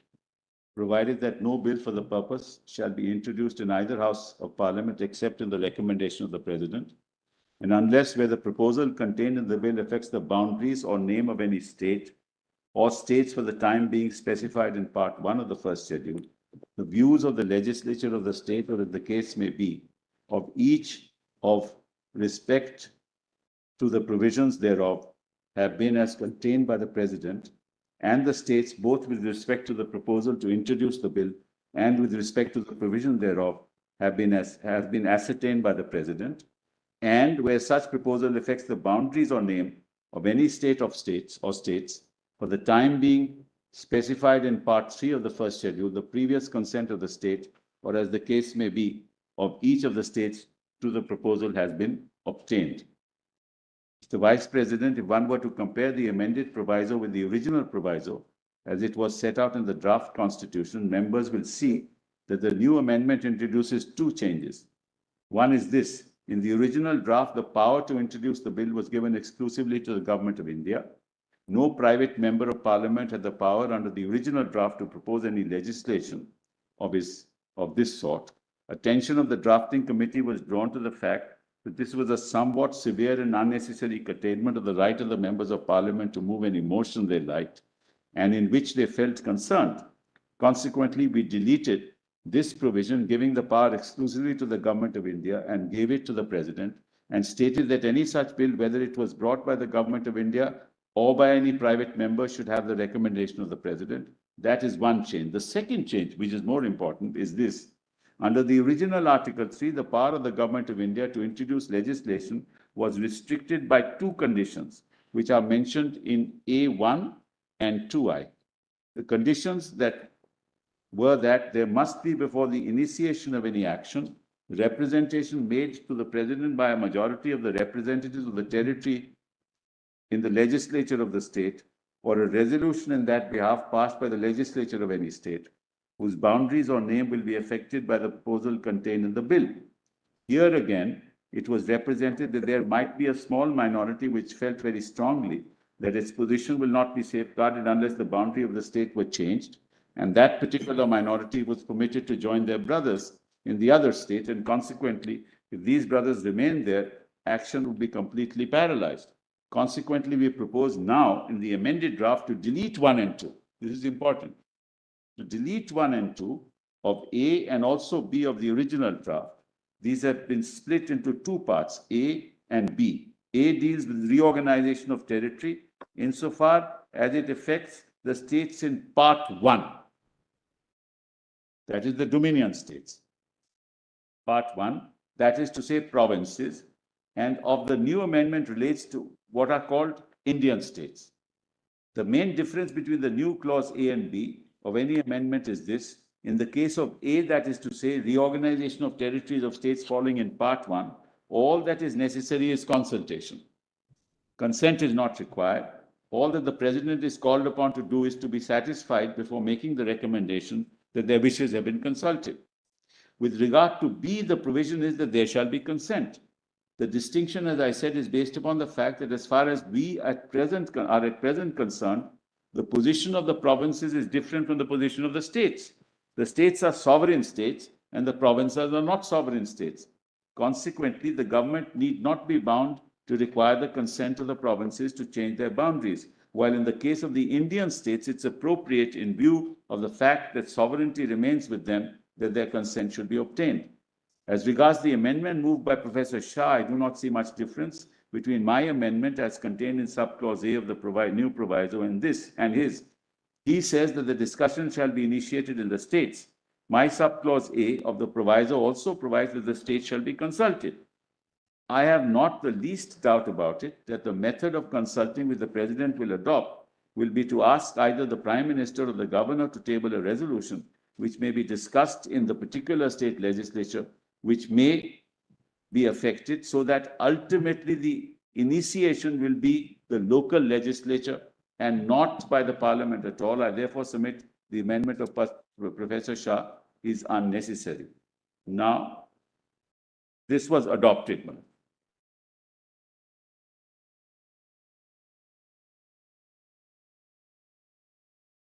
So the views of the people of the state were to be taken. So the second proviso, Malads, when it came in, they said that this will not apply to Jammu and Kashmir. It needed consent. And so therefore no bill could be introduced. This is consistent with all of the provisions, including 370. Including the powers of concurrence, Malads, with respect to the concurrent list in the concurrent list of the Constitution as applicable.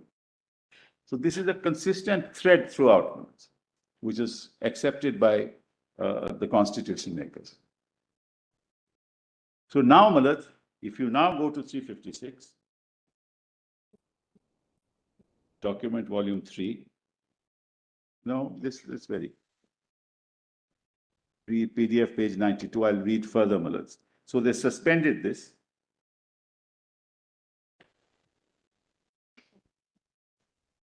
Document volume 3. Yes, Malad, volume 3, PDF page 92. That's the proclamation.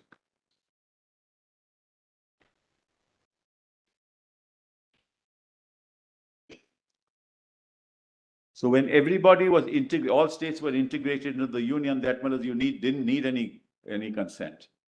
But since this was not integrated, Jammu and Kashmir, therefore the second proviso was provided.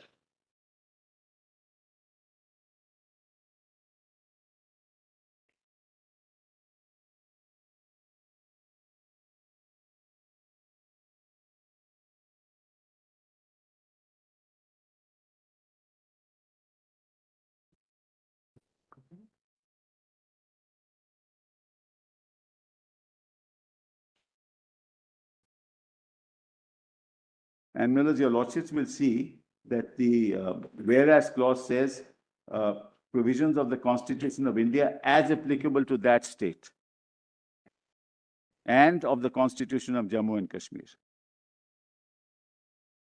Both. And now, Millers, so much as the first proviso to Article 3 as relates to the reference to the President of the legislature of the state, and the second proviso to that article, so much of clause 2 that we don't need to read that. Then, Millers, kindly item 3 of the proclamation. Any reference in the Constitution and the state constitution to the governor shall, in relation to the said state, be construed as reference to the president. And any reference in the Constitution and the state constitution to the legislature of the state or the houses thereof shall, insofar as it relates to the functions and powers thereof, be construed unless the context otherwise requires as a reference to Parliament. So governor functions to Parliament, legislature functions to Parliament. So it's all, Millers, the power is concentrated in Parliament to do what it likes. And in particular, the reference to Section 91 of the state constitution to the governor and to the legislature of the state or the houses thereof shall be construed as references to the president and to Parliament, or to the houses thereof respectively. So, Millers, you lose the link between the center and the state altogether. You absorb the powers of the state with yourself as the executive as well as Parliament as the legislature. And you decide without reference to any other institution. Governor means president, legislature means Parliament. So you can do what you like.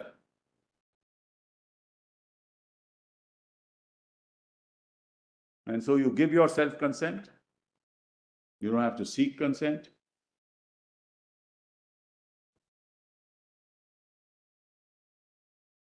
And Millers, the people who gave themselves this constitution are left out of the process altogether. This is essentially, according to me, a breakdown of the constitutional structure that was engrafted in the Constitution. It's a complete breakdown.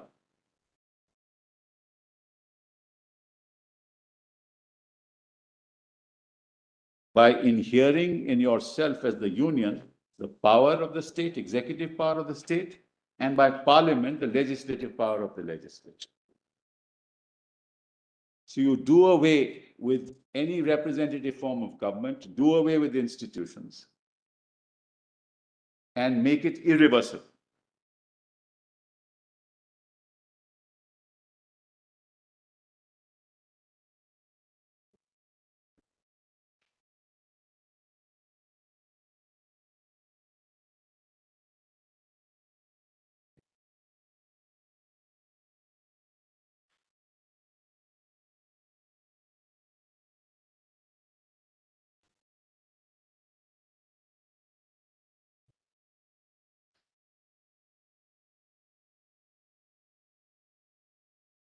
Yes. Then let's go back now to the list of dates. PDF 48. Written submissions compilation volume 2, PDF 48. So I've done with the proclamation 19/12/2018.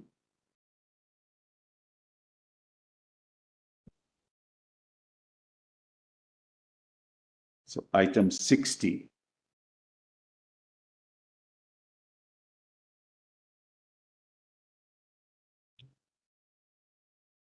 My lords had that.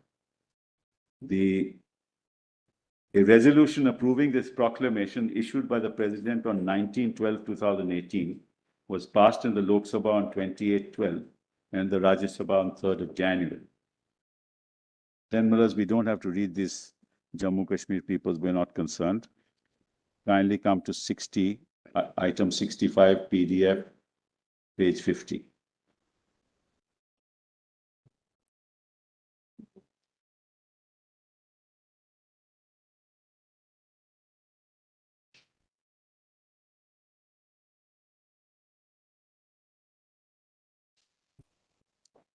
So at item 65, you will find on the 3rd of July, 2019, the President's proclamation was in terms of Article 356(4) to expire on 2nd of July. 6 months, mothers. Because from January 3, 2019, it would be July 3.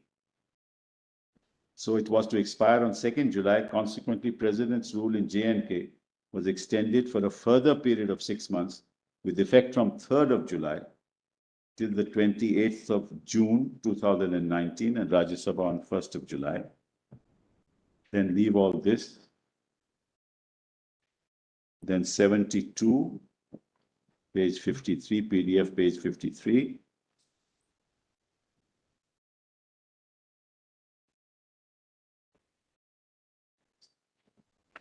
This is that 11 a.m. order on the 5th of August 2019. We'll break here. Mr. 3 minutes short. We are going to the 11 a.m. order now. We'll continue with this on We'll Tuesday. wait for 11 a.m. the next day. I'm deeply obliged.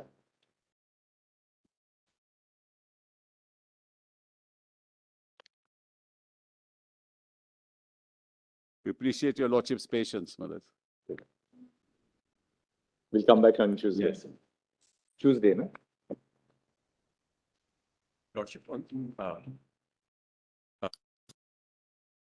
matter, the High Court has pronounced the order that my lord had remanded to them. We filed an SLP against that. We sent the email as per the protocol. Certainly. Requesting for a listing. Lordship, because they may not proceed with the survey. I'll look at the email right away. Grateful, Lordship. Great.